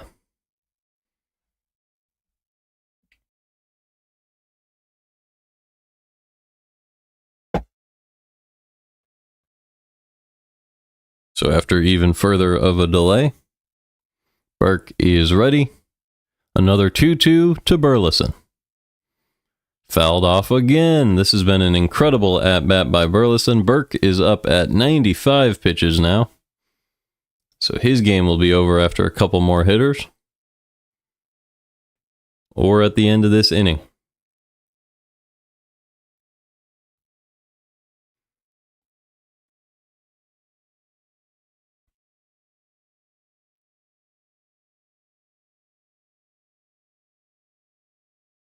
Here we go again. The 2-2 pitch to Burleson. Fouled back again. What an at-bat from Alec. With a man on and nobody out. We'll see if he can finally get ball 3 out of Sean Burke or get a pitch to hit.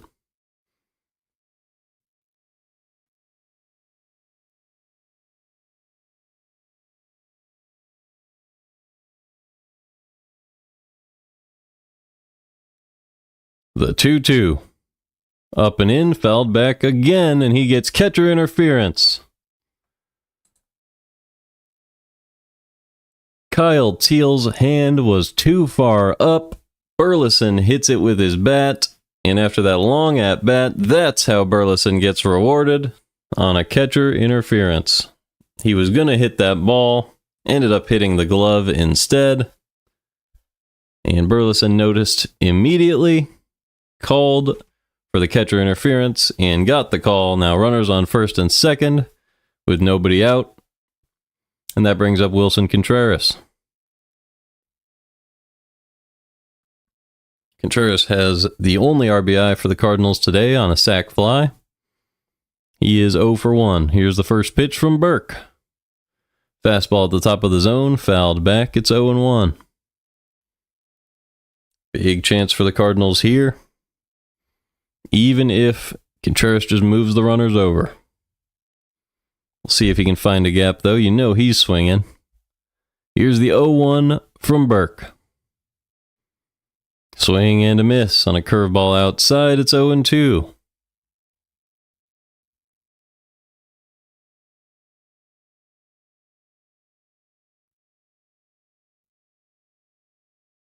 Burleson on first, Herrera on second. The 0-2 pitch to Contreras. Swing and a miss on a curveball low and away. Down goes Contreras. So that's his first strikeout of the game. And strikeout number 7 for Sean Burke. So that's going to bring up Nolan Gorman. And that will do it for Burke in this one. Venable comes out, takes the ball from Burke, and his outing is over. He threw 100 pitches, got through 5 1/3 of 1-run baseball. Great job by Burke today. It's going to be the lefty, so we can go ahead and find his numbers. We look at the bullpen here. Brandon Eisert, one of their closers, is going to be coming in.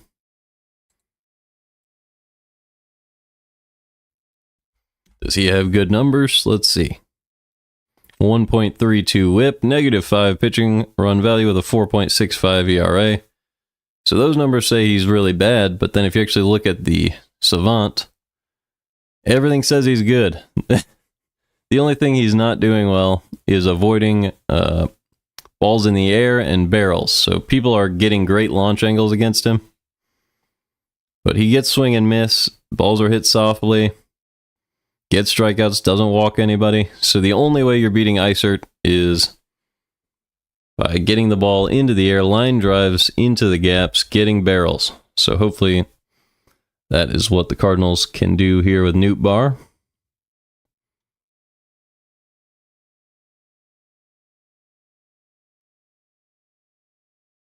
Or actually, it's going to be Gorman this time. So Gorman is a guy who can definitely barrel the ball up.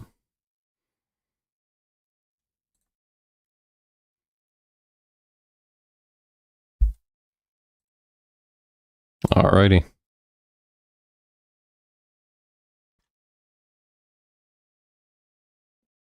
Michael McGreevy going to be getting in. I think he's starting later today. Yes, he is. So he'll be getting a start in the second of this doubleheader.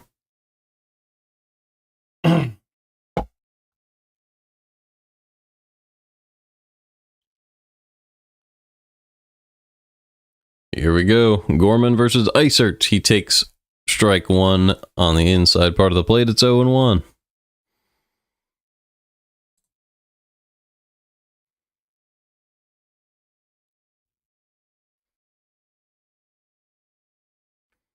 Here's the 0-1 pitch to Nolan Gorman.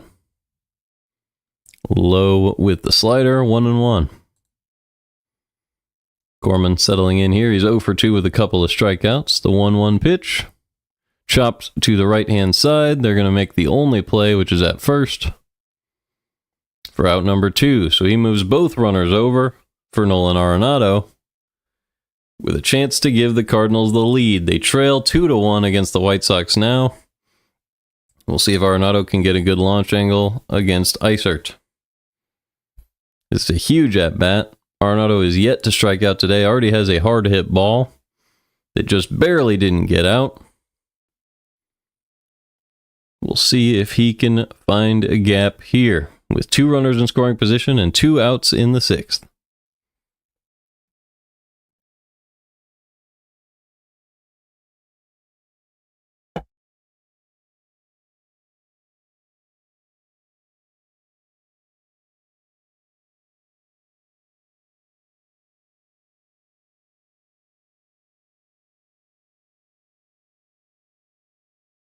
The White Sox are going to intentionally walk Arenado and load the bases up for Lars Nootbaar. So that changes things a little bit. Nootbaar is 1 for 2 today. A walk would score a run. Nootbaar has one of the highest walk rates in baseball, at least in above the 80th percentile in that number. And the third baseman playing a little bit in. Here's the first pitch to Nootbaar. It's low, 1-0. So we'll see if Eisert can find the zone here, or if Nootbaar can drive in a run with a walk.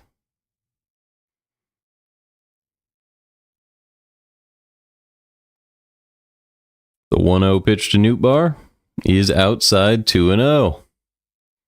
So Nootbaar ahead in the count. A walk would tie it here in the 6th. Let's see if Nootbaar gets a pitch to hit. The 2-0 pitch. Outside, 3-0. That was the slider. Way off the plate. The catcher's going to call time, try to get a new baseball. Going to have to throw 3 straight strikes to Nootbaar to prevent a run from scoring here. Nootbaar has 24 RBIs in 27 at-bats with the bases loaded in his career. The 3-0 pitch is just in there at the bottom of the zone, 3-1.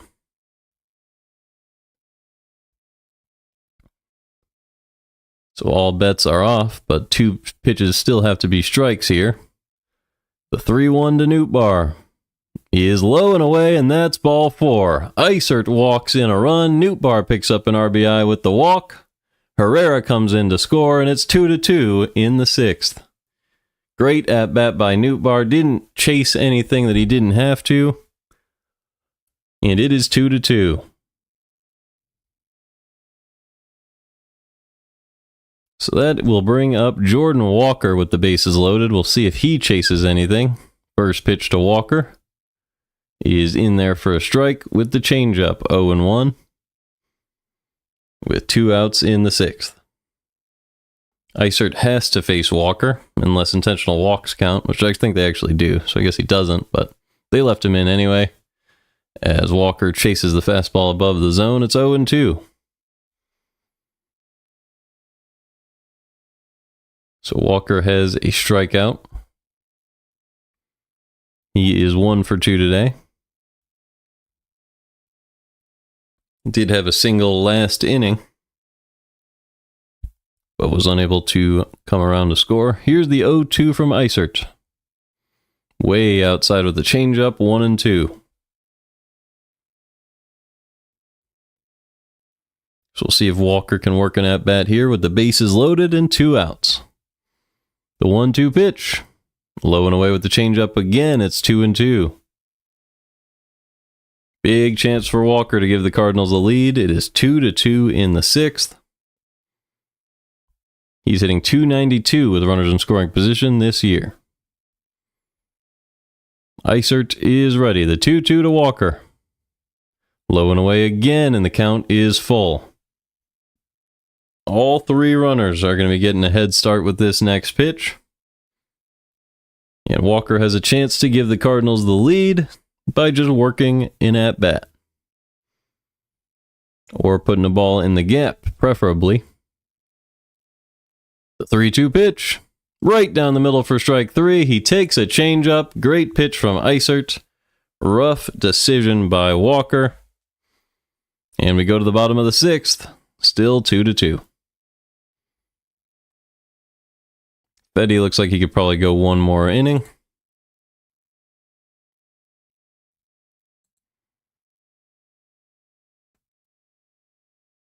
It's going to be Noda, Rojas, and Taylor. 7, 8, 9 in the White Sox order.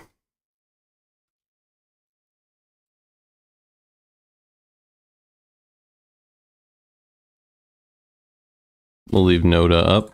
Doesn't have much sample, but might as well.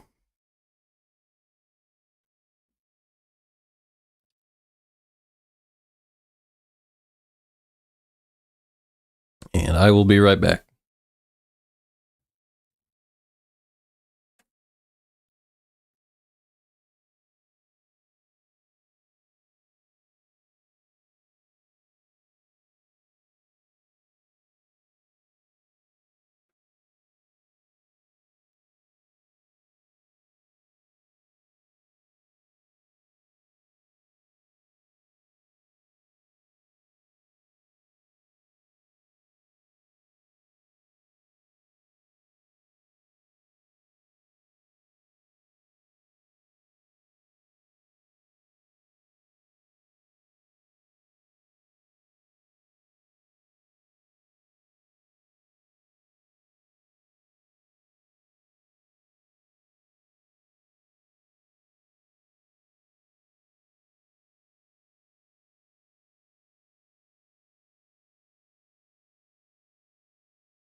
Oh. All right, the game is coming back. Steven Matz is in the game for the Cardinals. So he's coming on to relieve Fedde. He has a 2.31 ERA with a 1 whip in 39 innings this year. He'll be facing Noda, Rojas, and Taylor at the bottom of the White Sox order.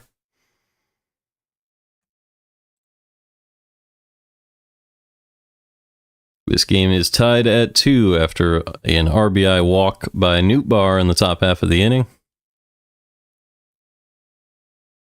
First pitch to Sosa is fouled off. It's 0-1. They pinch hit Lennon Sosa as a right-handed bat to start the 6th. Swing and a miss. Matz throws the sinker up and away and is ahead in the count 0-2. Matz is a pretty fast pitcher. Keeps things entertaining. Here's the 0-2 pitch. Instead, we have a timeout called by Sosa. So Sosa did the thing that Contreras was doing for a while this year, where he calls the timeout right before the pitcher throws the pitch. And Matz quick pitches him here. The 0-2 is a swing and a miss on a fastball below the zone. Somehow it got into the seats. So I guess Sosa reaches on a strikeout. I didn't know that was possible. The pitch got over the backstop off the plate. It skipped up off of Herrera on a swing and a miss, and Sosa reaches base on a strikeout. So that is unfortunate. One man on, nobody out.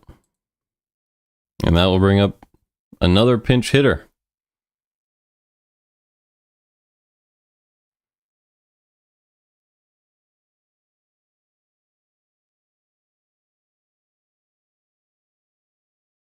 First pitch to Austin Slater is fouled off. It's 0-1. Slater hitting .212 this year with a .697 OPS. Does have 2 home runs on the year. One man on, nobody out in the 6th.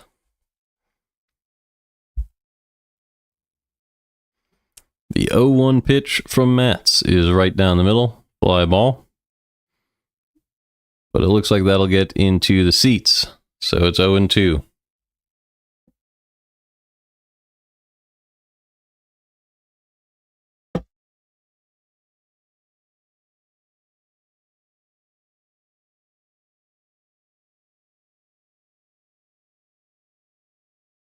A young Cardinal fan ended up with that one, which is really, really cool. The 0-2 pitch to Slater is driven the other way, still 0-2.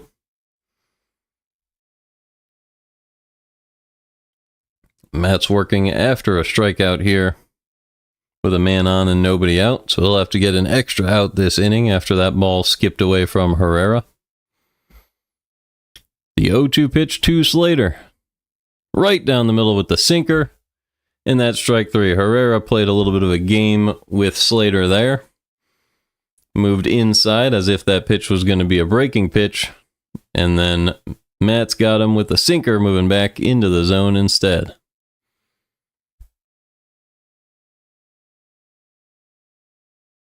So one out with one man on, and that'll bring up Michael A. Taylor, who's hitting from the right-handed side now. First pitch, check swing, strike. It's 0-1.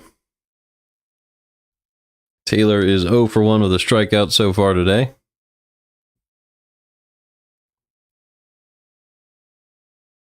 Also had a sacrifice bunt. Here's the 0-1 pitch.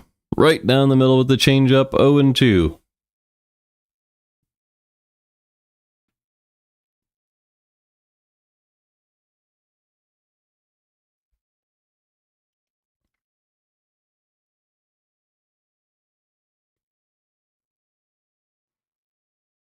Now the 0-2 pitch.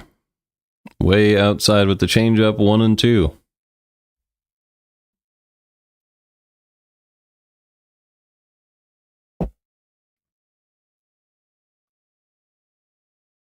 The 1-2 pitch. Looks like it got in there, but doesn't get the call on the sinker. It's 2-2. So with a man on and one out, Matz doesn't get the call. It's 2-2 on Taylor. He has a walk in this game. 2-2 pitch. Driven in the air to left field. And gone. A 2-run bomb for Michael A. Taylor gives the White Sox the lead. And Steven Matz lets up a couple of runs after an unlucky inning. He threw the pitches that could have been a strikeout to both of these guys, and instead they both come in to score. That was a sinker that he left right over the middle of the plate. Easy for Taylor to turn it. And it is a bomb. He turned on that one.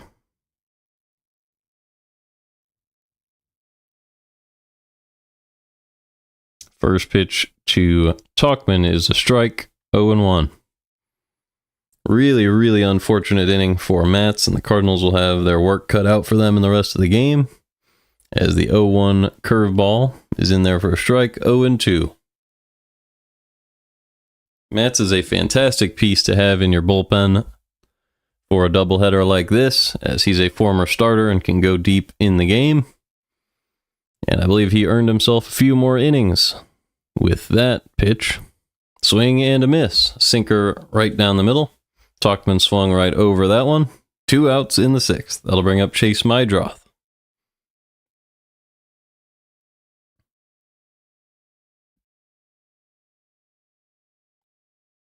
Mydroth is 2 for 3 today. One of the better hitters in the White Sox lineup since he got called up. First pitch. Outside, fouled back. 0-1.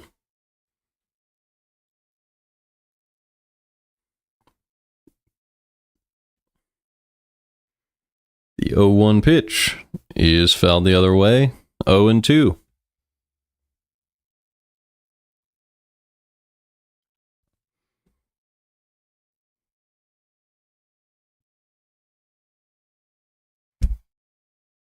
The 0-2 to Mydroth is pulled foul once again. Still 0-2. So Steven Matz gets a strikeout that ends up allowing a base runner on a crazy hop. The 0-2 to Mydroth is upstairs, 1-2. And then that is followed by a couple of outs. And then Michael A. Taylor turns on a pitch after Matz should have gotten strike 3, and now he strikes out Mydroth. So a great inning from Matz. He gets credit for 4 strikeouts in the inning, and yet somehow allowed 2 runs due to some awful luck. That's going to bring up Victor Scott, Mason Wynn, and Ivan Herrera.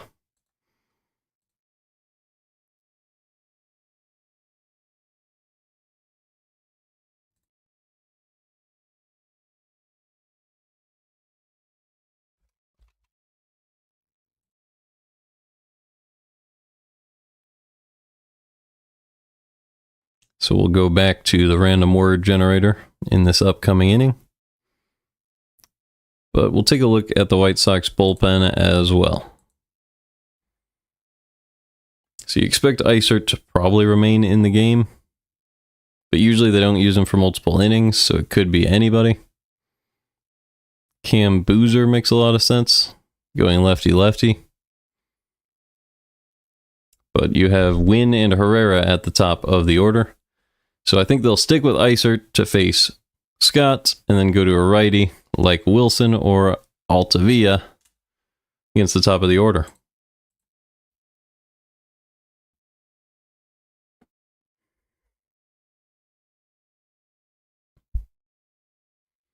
Altavilla has been pretty good in just 8 1/3 innings this year.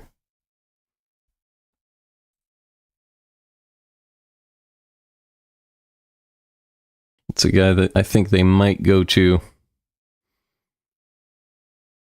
pretty soon, but he does have a bad history, so maybe they just go straight to Steven Wilson against the top of the order. That would make some sense.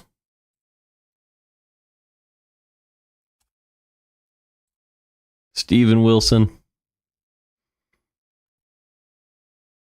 is a 1.99 ERA. He's been good. A 1.24 whip is a little bit high. Really high walk rate. So, I mean, not great options. They go to Grant Taylor. Straight to Grant Taylor. So, I don't know who that is. He was a number 6 prospect in their organization. Has a 6 ERA with a 1.67 whip this year in 3 innings. So, just 1 run. And couple of base runners allowed. Has a good strikeout rate, low walk rate. I mean, a lot of good stats going on. Just gives up hard hit baseballs, I guess. So hopefully the Cardinals take advantage of that. It's 0-1 on Scott. Here's the 0-1 pitch. Swing and a miss. 100 miles an hour at the top of the zone. It's 0-2. So Taylor doing well for himself here. Does have a lot of fastball velocity. The 0-2 pitch to Scott. He squares around and pulls back, but accidentally foul tipped it into the glove. According to the umpire, For strike 3.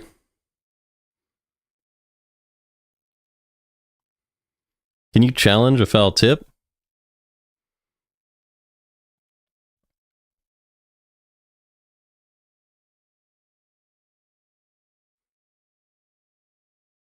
I don't think he touched that with his bat. But the out call is what it is. Cardinals can't challenge that, I guess. Here's the pitch to win. It is low with the curveball, 1-0.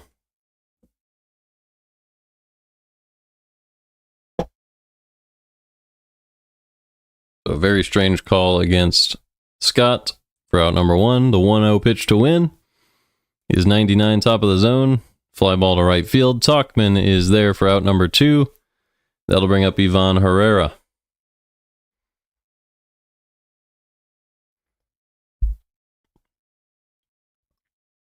So the Cardinals will really have to battle over their last time through the order in order to come back in this one. They trail by 2 after some terrible luck for Steven Matz. The White Sox have scored in 3 straight innings. Cardinals trying to prevent it from being 4. But Herrera needs to reach base if they want to get something going in the 7th. Herrera is 2 for 3 today. Has scored one of the Cardinals 2 runs in this one.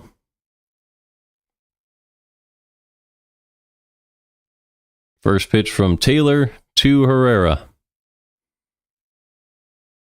is a cutter right at the bottom of the zone, driven in the air to center field at the wall and caught by Robert. So the wind playing tricks on us here today. Herrera got a good swing off on that one, but no reward for the Cardinals. It's 4-2 White Sox midway through the 7th.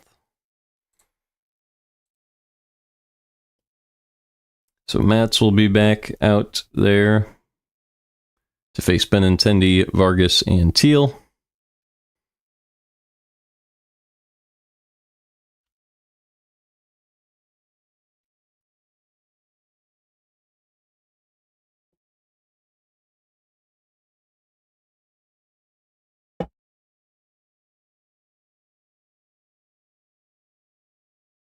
This has been a very unlucky game for the Cardinals.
All right, Matz misses with the first pitch to Benintendi. It's 1-0. Here's the 1-0 pitch. Right down the middle, fouled off. It's 1-1. And the 1-1 pitch is a curveball. Nice pitch from Matz. It's 1-2. So he's ahead of Benintendi now. Benintendi does have a triple and a run scored today. Here's the 1-2 from Matz. Outside driven out to left field. Nootbaar will have to play that on a couple of hops. It's a base hit for Benintendi.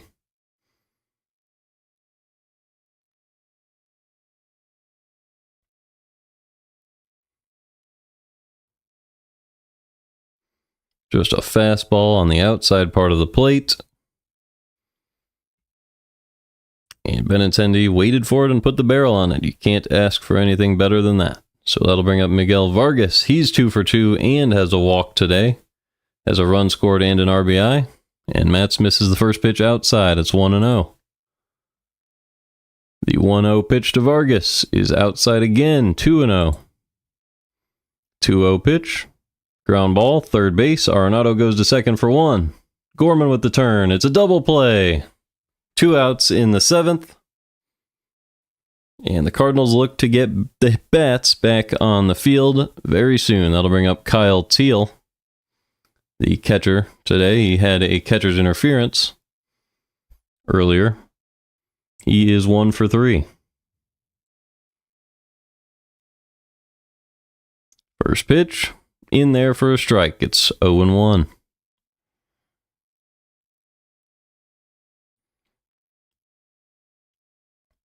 Teal has a single back in the 4th inning. 240 average on the year. Takes a sinker outside, 1-1.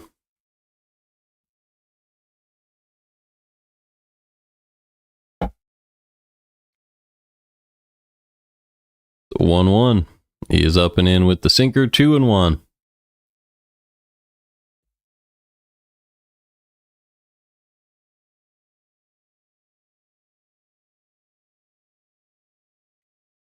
Two-one pitch to Teal is outside, 3-1. So Matz needs to come back into the zone now against Teal with Robert on deck. The 3-1 pitch in there at the top of the zone gets called for strike 3, even though it's strike 2. So the umpire rings him up incorrectly, so that is kind of funny. We'll see if Matz can get him to do that again. The 3-2 again, that one missed outside, so Teal, one of the only hitters in baseball history to be rung up by the umpire on an eventual walk. That'll happen a lot more next year with the automated strike zone and the challenge system. So that's going to bring up Luis Robert Jr. He is 0 for 2 today, does have a sacrifice bunt and a couple of strikeouts. Matz checks on Teal. Nothing doing. So Teal on first, 2 outs in the 7th. It's 4-2 White Sox with Steven Matz on the mound.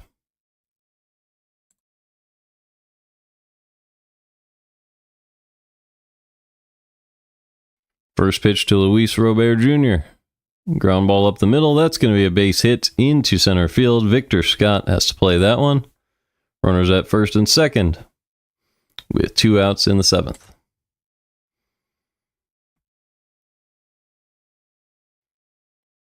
So that'll bring up Lennon Sosa, the pinch hitter on the right-hand side.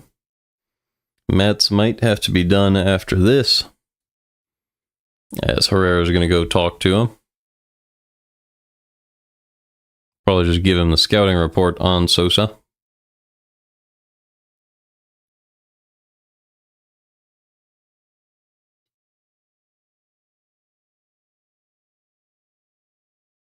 Wilson Contreras makes his way over in the discussion as well. And Matz is done. So, rough outing for Matz. He got really unlucky. He's been good, and that was a good inning, but just didn't work out.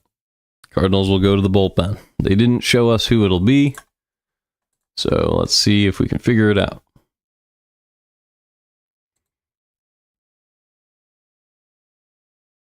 So Lennon Sosa is a righty. You're probably going to a righty. You're going to be behind in the game. It's interesting here. Spot starts from McGreevy. This is something you just have. So it's less people in the actual bullpen. I mean, Maton and Helsley, definitely not. You probably don't want Riley O'Brien or Granillo, but they definitely could use O'Brien here. I think, well, I mean, They're probably going to go to O'Brien.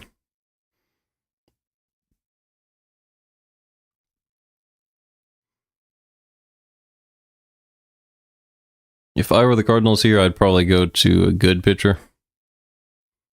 Get some work in for Maton. But I don't expect that. So I'll pull up O'Brien's stats and hope to be surprised.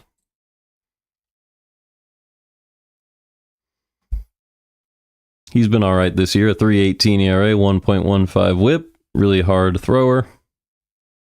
Really nice ground ball rate as well. Could be worse. Riley O'Brien makes a lot of sense here, actually.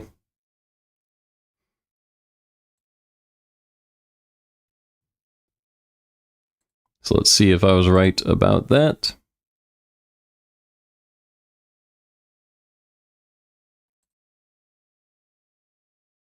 Runners at first and second with 2 outs. Who is on the mound? It's going to be Granillo. So they went with the other option. Granillo still in the majors. He's a guy who can eat up the last couple innings. First pitch to Lennon Sosa from Andre Granillo. It is low and away. Gets away from Herrera. And one runner advances, the other does not. So Teal able to advance to third. Robert stayed at first. Runners at the corners with 2 outs in the 7th. It is 4-2 White Sox.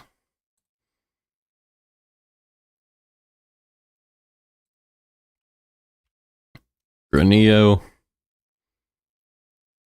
has a 0 ERA with a 0.55 whip in 3 2/3 innings. He was great in his first outing. But it's 1-0 on Sosa here, the 1-0 pitch. That one was a slider in the dirt. It's 2-0. And Robert was able to steal second on the pitch. So Granillo has to work with 2 runners in scoring position now with 2 outs. Game basically on the line, but a base is open for Sosa. In case you would rather face Vinny Capra, who is on deck. The 2-0 pitch just gets the call on a slider outside. It's 2-1.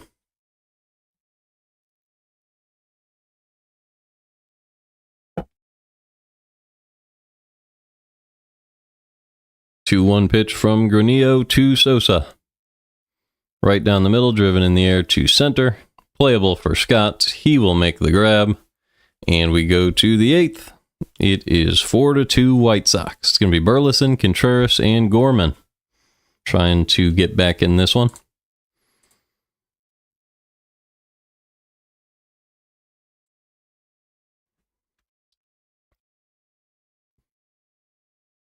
Burleson just needs to get on base here. His OPS is rapidly climbing with that low strikeout rate. 788 so far this year.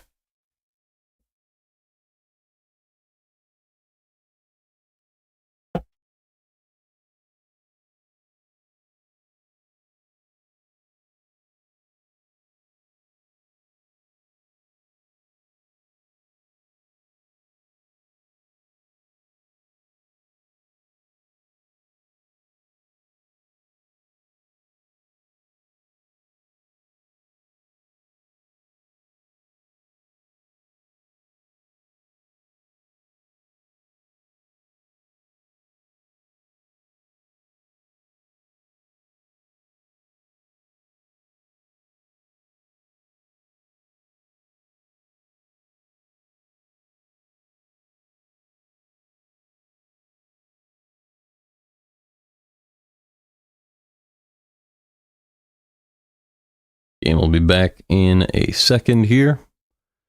Burleson, Contreras, and Gorman, followed by Arenado and Nootbaar. This seems like an inning where a couple guys could get on base. Some good things could happen. In a big moment in this game. Grant Taylor, though, looked great in his 6 pitches so far.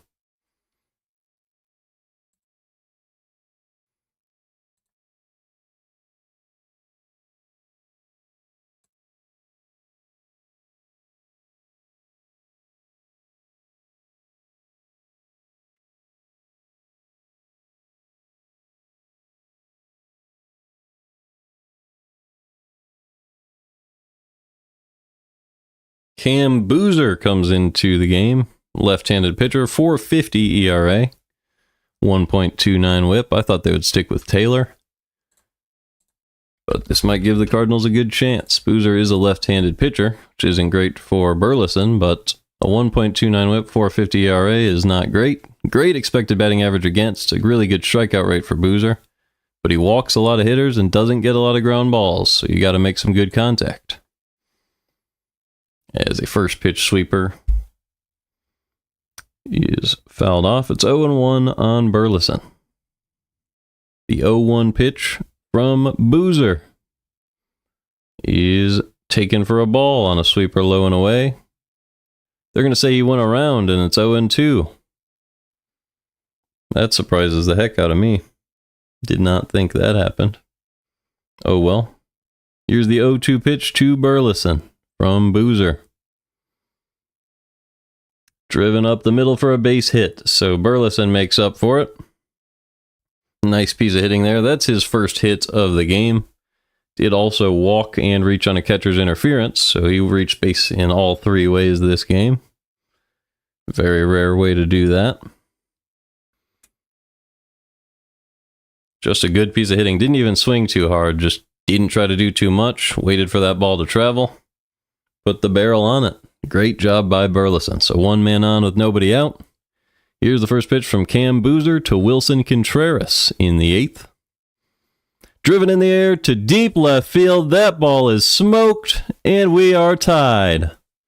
A 2-run bomb from Wilson Contreras to tie the game at 4. 10th home run of the year, 404 feet, and he drilled it. Stutter steps around third. High fives Pop Warner. It is 4-4. Does a little dance as he high fives Gorman. It was just a fastball outside. Boozer knew it the second Contreras hit it. And so did the entire stadium. So that will bring up Nolan Gorman in a 4-4 ball game with nobody on in the 8th. First pitch from Boozer to Gorman is outside with the fastball. 1-0.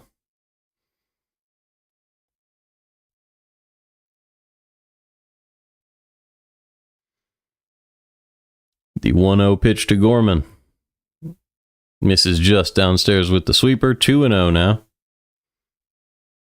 Huge clutch hitting from Contreras there. And it's a brand new game. 2-0 pitch to Gorman. Swing and a miss on a sweeper. 2-1.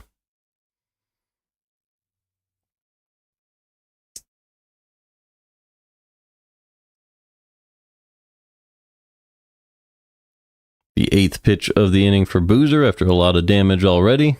The 2-1 to Gorman is squibbed up back to the mound. Boozer throws a tough throw and actually misses the first baseman, and Gorman will reach on an error.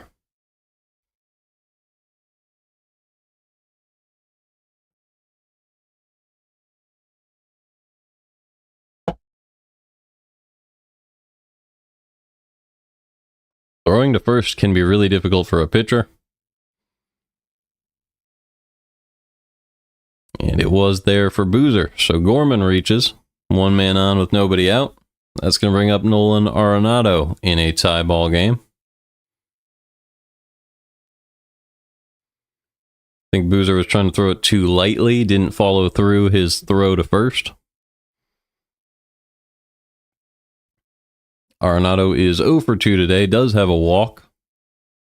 Also hit a ball really, really hard to left field, but the wind kept it in the ballpark.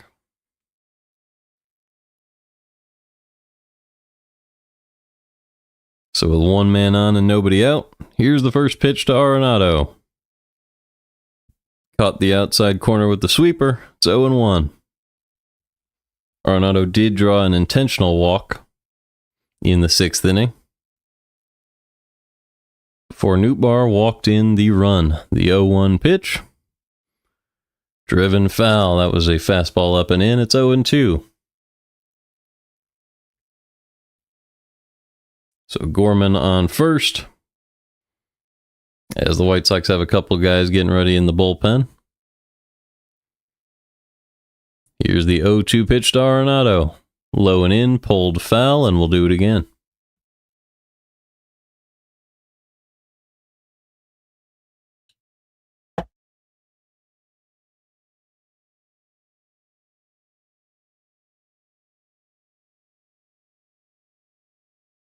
The 0-2 once again from Boozer. Fastball inside, fouled off again. So Arenado doing a great job staying alive in the at-bat. Making Boozer work after a tough start to his outing. With a base hit from Contreras. Sorry, base hit from Burleson and then the nuke from Contreras. Here's the 0-2 pitch to Arenado. Popped up, that'll be playable. Called by Mydroth from shortstop, makes the grab. 1 out in the 8th.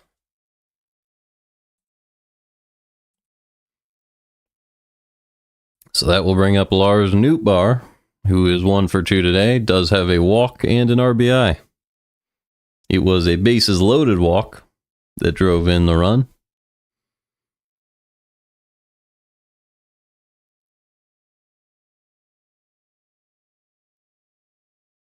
Here's the pitch to Nootbaar. He squares around and pops a bunt foul. It's 0-1. It's one thing that I wish the Cardinals would stop trying to do. Bunting is very rare to be an effective decision. And if you can't do it accurately, you're just handing strikes to the other team. The 0-1 pitch to from Boozer to Nootbaar. In there with the sweeper, it's 0-2.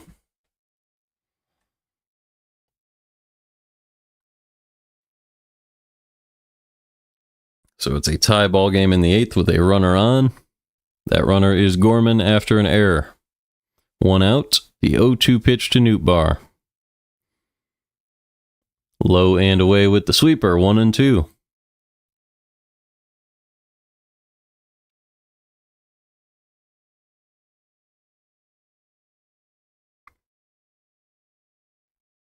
Nootbaar awaits the 1-2. Here it is. Low and away with the fastball, 2-2.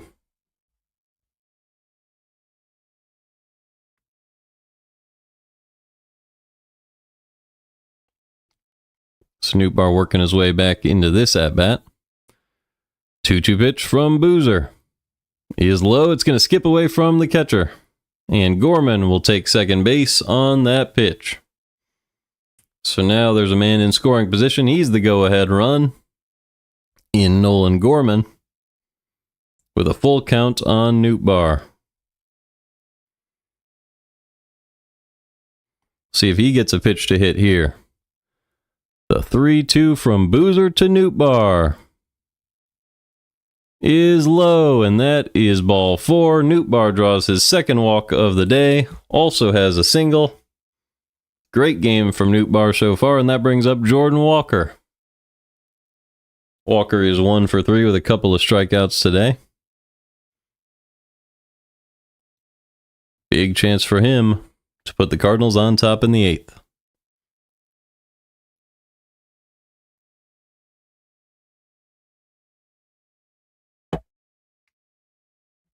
Pitching coach Kotz is out to talk with Boozer. Give a scouting report of Jordan Walker to him.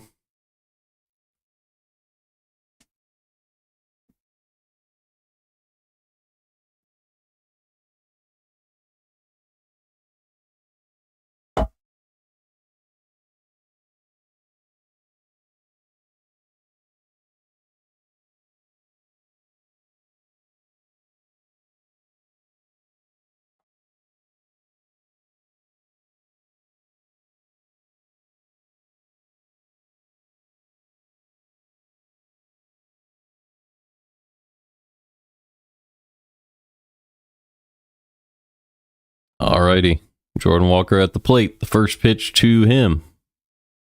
He reaches out and drives one into the air in left center field. Back at the wall and caught by Robert. Puts runners at the corners with 2 outs in the 8th. as Gorman tagged from second over to third. And that will bring up Victor Scott II with a man on third and 2 outs. Good swing from Walker. The wind just kept that one in the ballpark.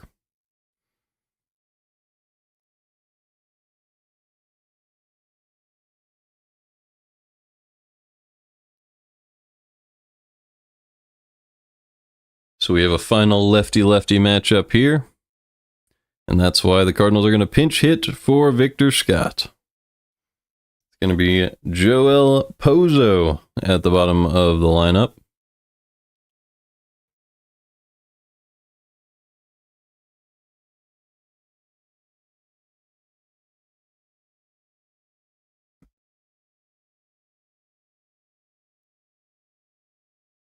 So we'll see who the Cardinals will go to in center field in the bottom half of this inning, but Pozo now has a chance to give the team the lead in the 8th.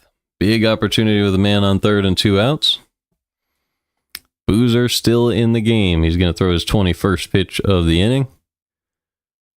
Right here. First pitch to Pozo is low with the cutter, 1-0. Pozo is hitting .286 this year with a .721 OPS. That's really solid for a catcher. The 1-0 pitch from Boozer. 95 low and in. A great pitch from Boozer. Didn't get the call. It's 2-0.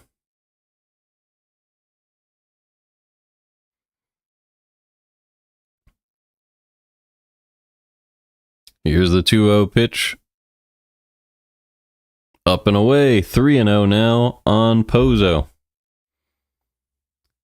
Mason Wynn is on deck for the Cardinals should Pozo walk.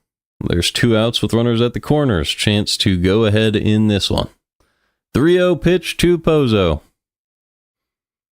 Right down the middle for a strike, 3-1. If it was a different hitter, I would have said green light right there, but with Mason Wynn on deck, and the accuracy of the pitchers for the White Sox so far, you got to take some pitches here. The 3-1 now to Pozo. Chopped foul. And the count is full. So that means Nootbaar will get a head start at first.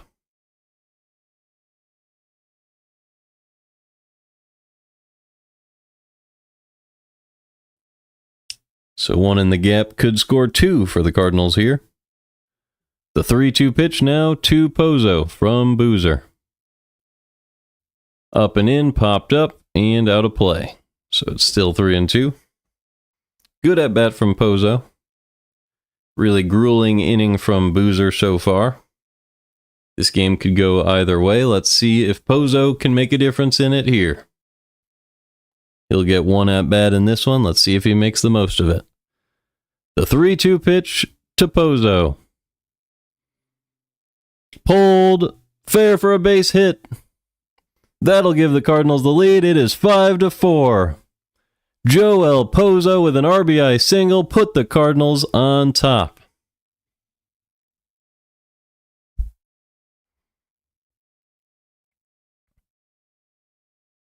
Just a slow pitch on the outside part of the plate. He is fired up, drove it between third base and short. Nobody could have touched that one, and Barrero will come in to pinch run and play center field.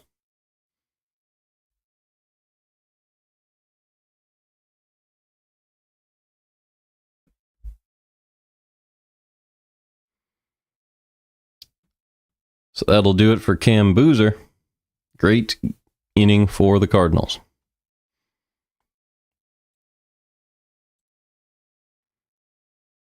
So I wonder who they are going to go to here.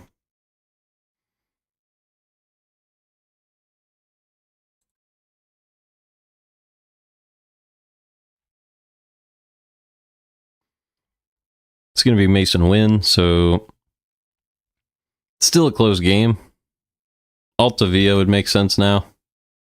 Although I don't know if they'll ever go to him. Maybe Grant Taylor. He already blew a save. I'll get ready for Taylor. I think they might have already pitched him today, actually. Yeah, they did. So Steven Wilson. Let's throw that up. I did think they should go to him at some point. They might have already done that. I've seen his stats before, so. I think I was just looking at him earlier, though. I don't think they've gone to him yet. I could actually just check, so let's just do that. It is going to be Steven Wilson now, so that makes sense. It's been Burke, Isert, Taylor, Boozer, and now Wilson for the White Sox.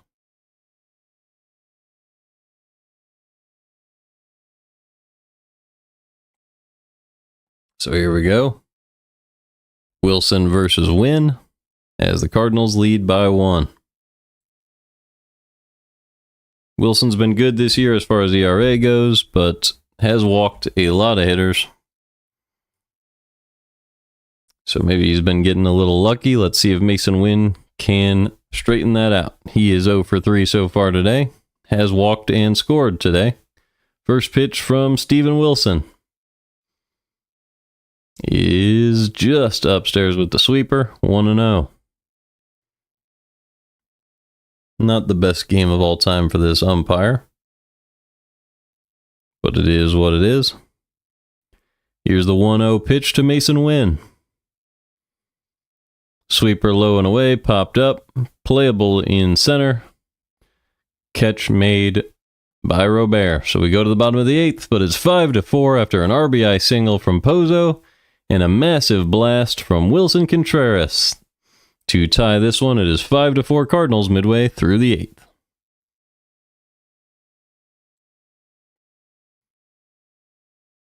All right, so now that you have the lead, who is due up?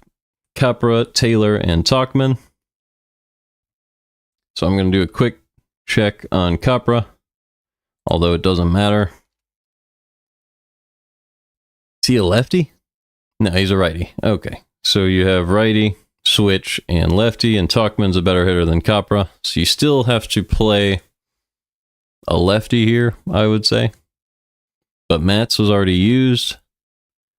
You shouldn't go to Romero with a 1-run lead. So you go righty-righty for the first hitter. You have probably the worst side for Taylor. And then you just have to get the lefty Tauchman. I think Leahy makes a lot of sense here. And if not Leahy, you could go to Maton. But I would prefer to see Leahy. When was the last outing for these guys? Looks like Leahy hasn't been used in a few games, nor has Maton. So I would go to Leahy here. Oh, whoops.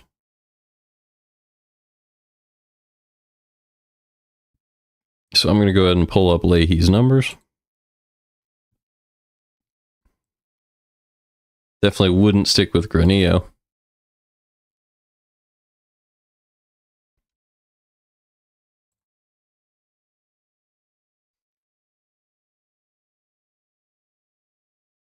.231 ERA, 113 WHIP. He's been pretty good.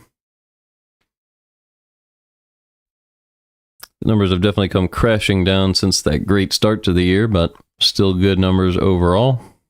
And you can give him a good chance to keep them up here.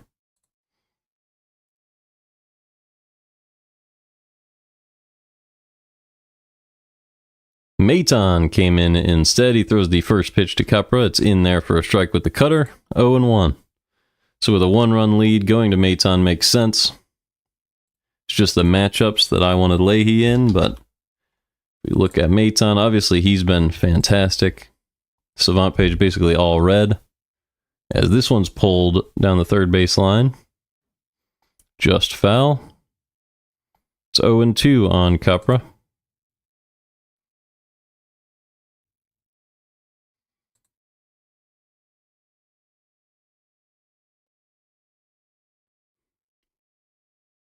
The 0-2 pitch from Maton is up and away, popped up, playable in right field for Walker. He'll make the grab for out number 1. So that's going to bring up Michael A. Taylor.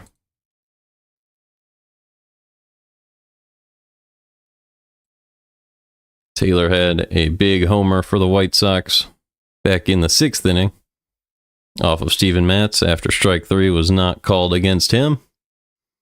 Luckily for the Cardinals, they made up for it with some good hitting in the 8th. Taylor decided to stay on that right side of the box here, which is interesting. Fouls one back, it's 0-1. I don't think he's always a right-handed hitter, but I could be wrong.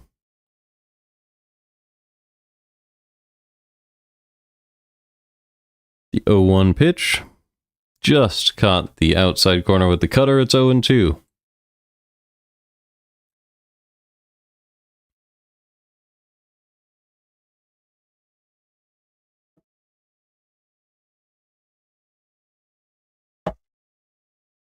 I'm called by Taylor.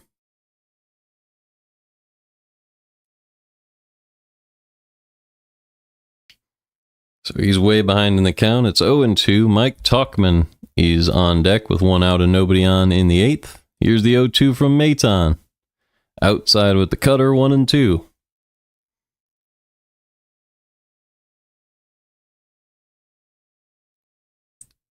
Taylor does have a walk in the game today as well.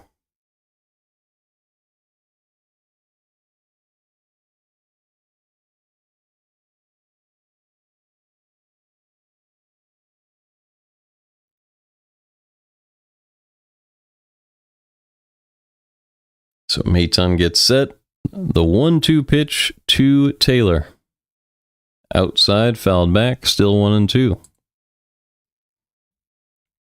Maton gets the ball back. The 1-2 once again. That one inside with the curveball, 2-2. And finally, here is the 2-2 pitch to Taylor. Swing and a miss on a curveball outside the zone. That is the second out of the 8th.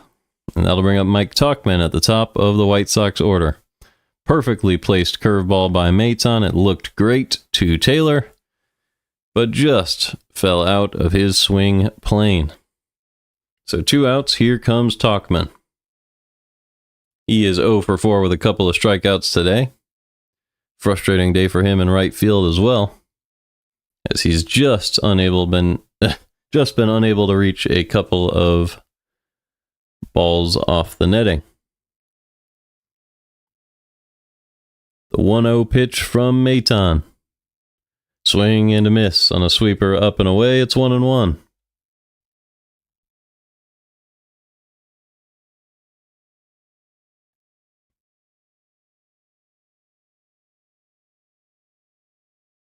The 1-1 is right down the middle, popped up to center field. He flips his bat in frustration. Nootbaar ends up making the catch, flips it to win, and we go to the 9th. It's 5-4 Cardinals in Chicago.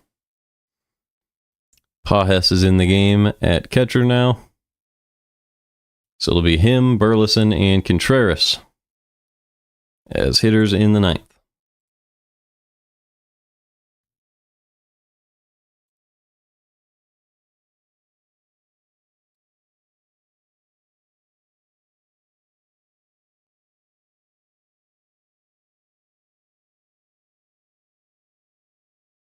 I will be right back.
Sorry about that.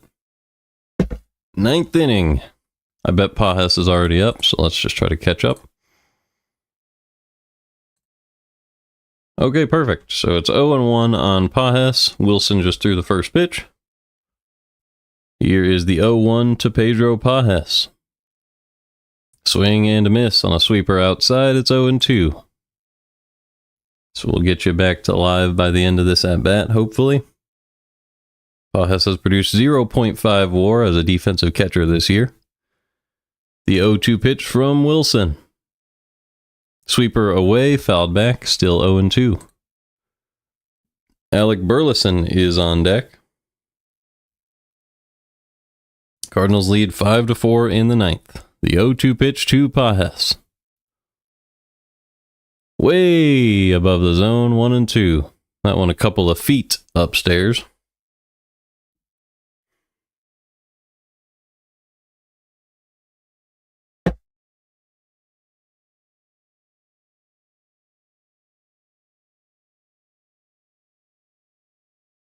The 1-2 to Pajes.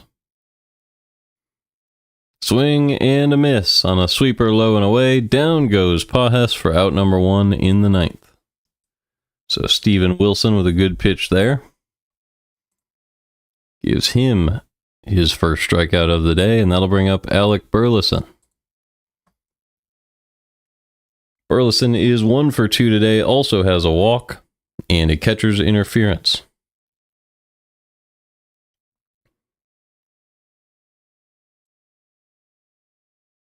First pitch, outside, 1-0 on Burleson.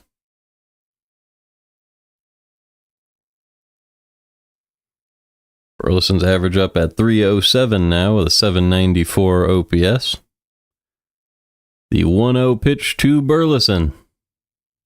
Right down the middle, smoked in the air to right field, and down off the glove of Tauchman. Another hit for Burleson.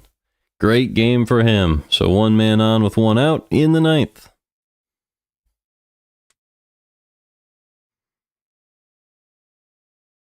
It's a really tough play for Tauchman, and he was just unable to get out there to that one.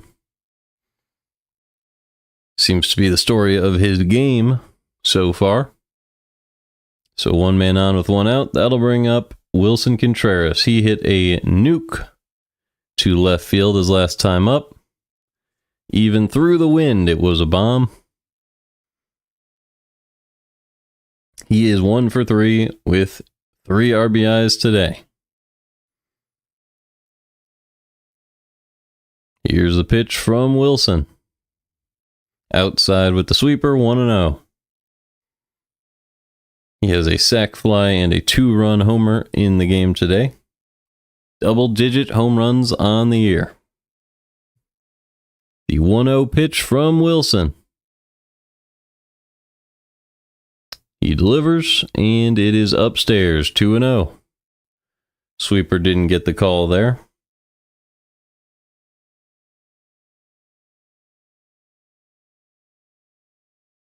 Cardinals clinging to a 1-run lead right now, so some insurance would be big. 2-0 pitch from Wilson to Contreras. Sweeper missed outside. It's 3-0. You know, it would be even funnier if this guy's name was Contreras Wilson, but it's just Steven Wilson. So, Steven Wilson pitching to Wilson. Contreras. Here's the 3-0 pitch to Contreras. Way up and in, it knocks him down, but he gets back up. You ain't ever going to keep him down. Draws the walk there. 2 men on with 1 out. And that's going to bring up Nolan Gorman.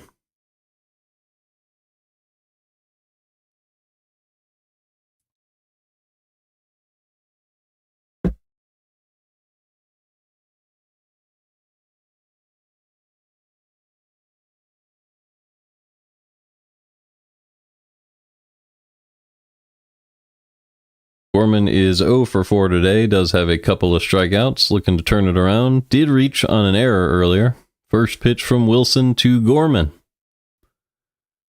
Catches the bottom of the zone with the sweeper. 0-1.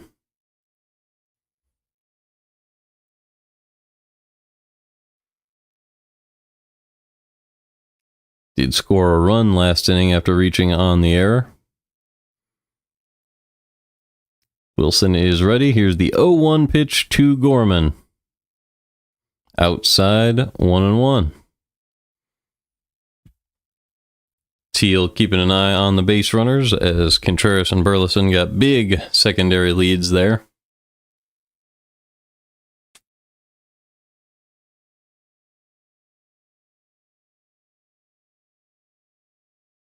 See if Gorman can get around on one here.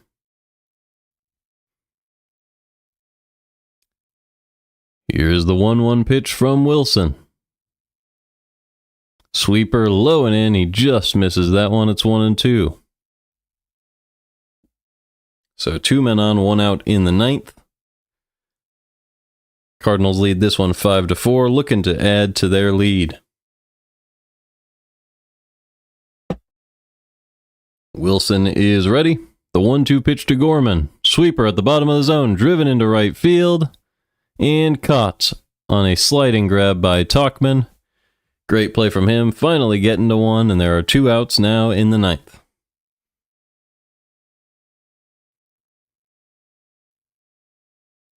That was a really nice play by Tauchman, able to correct everything in right field for him right there, and that will bring up Nolan Arenado. Arenado smoked a ball to left field earlier, but the wind kept it in. He is 0 for 3, does have a walk. So we'll see if he can deliver here with 2 men on and 2 outs in the 9th. First pitch from Wilson. Drops the sweeper low and away. 1-0.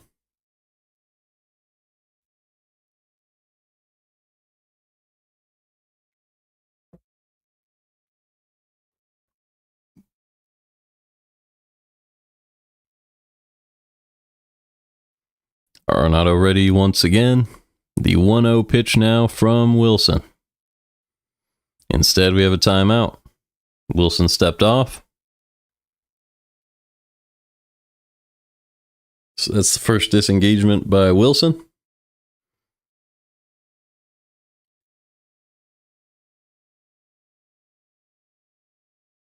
Arenado is ready once again. The 1-0. Low and away with the sweeper again. It's 2-0 now. So he'll maybe get something to hit here. Way ahead in the count.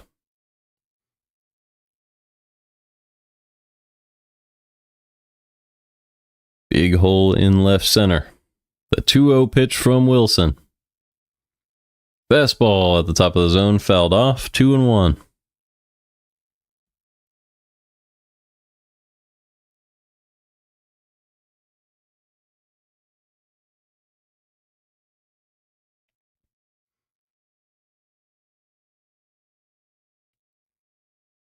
Arenado is ready. The 2-1 pitch from Wilson with 2 outs in the 9th.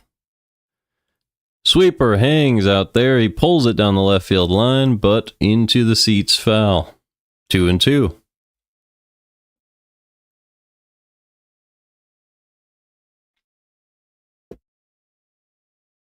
Seems like Arenado can't find that home run stroke today because if he hits it hard, closer to center, it's going to get blown back into the outfield.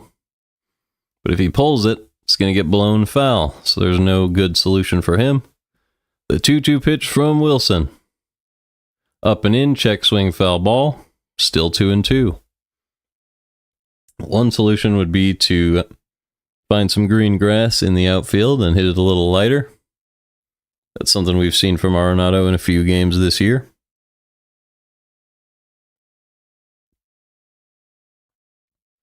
See if he can do it here. 2 men on with 2 outs. The 2-2 pitch from Steven Wilson. Fouled back. Still 2-2. That was also pitch 22 from Wilson.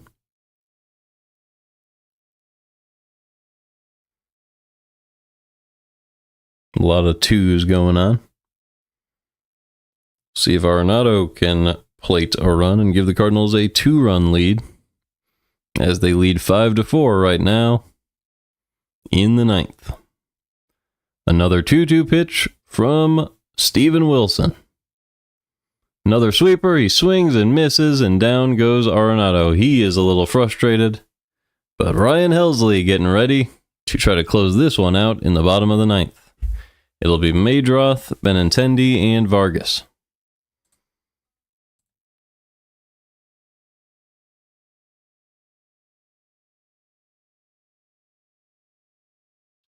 So a tough inning here. Madroth and Vargas going to be hitting. They've both had good games today. But Helsley starting to build up some decent numbers in the strikeout and whiff rate.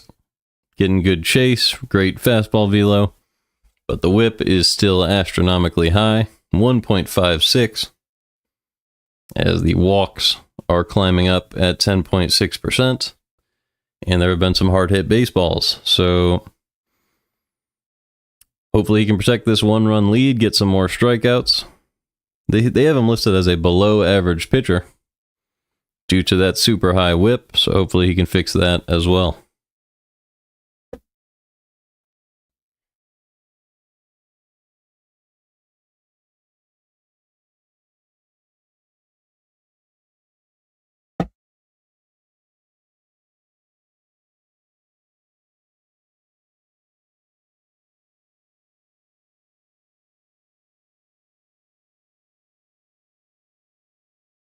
Let's see who the 4th hitter would be. It's going to be Teal.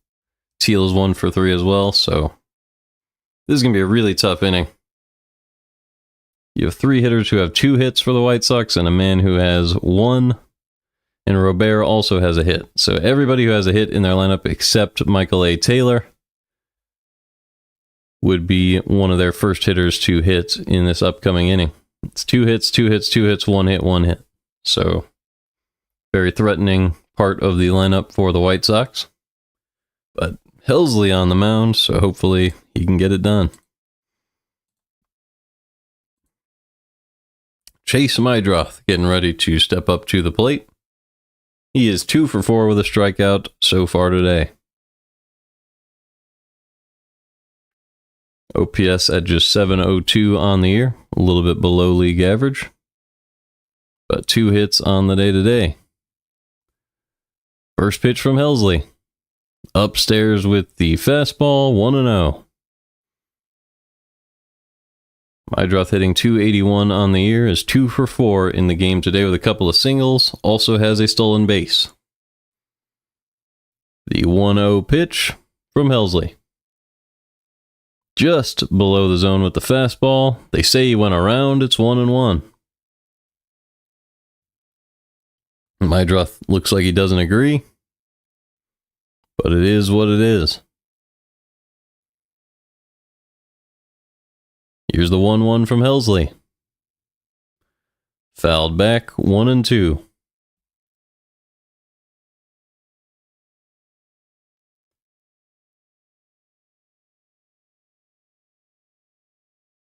So nobody on, nobody out in the 9th. Helsley trying to settle in here. The 1-2 pitch to Chase Madroth. He is in the dirt. Did he go? Yes, he did. It's a strikeout of Madroth. He went around on the slider, and there's 1 down in the 9th. So the line for a swing for that first base ump is probably less than most umps. But yeah, Madroth was out in front of the plate on that swing. He definitely went around that time. I wasn't so sure about the last attempt. 1 out, nobody on. Here's the first pitch to Benintendi. Up and away with the slider, 1-0. Benintendi is 2 for 4 today, with a triple and a single. The 1-0 pitch from Helsley. Check swing, foul ball. 1-1. Benintendi's been pretty good this year, a .734 OPS with 6 home runs. Puts him right around league average. Helsley is ready. The 1-1 to Benintendi. Fastball down the middle at 101, fouled back, 1-2. When you just rear back and put 101 right down the middle of the zone, you're just putting your best stuff and asking the hitter if he can hit it, and a lot of the time they can't when you're Ryan Helsley. Benintendi's ready, the 1-2. Fastball chopped up the middle. Win is there. Out number 2. So 2 down, nobody on, and the game lies on the bat of Miguel Vargas. Vargas has been the best player for the White Sox today. He is 2 for 3 with a walk, an RBI, and a run scored. So he's reached base 3 out of 4 times. First pitch from Helsley. Missed just up and away with the slider. It's 1-0.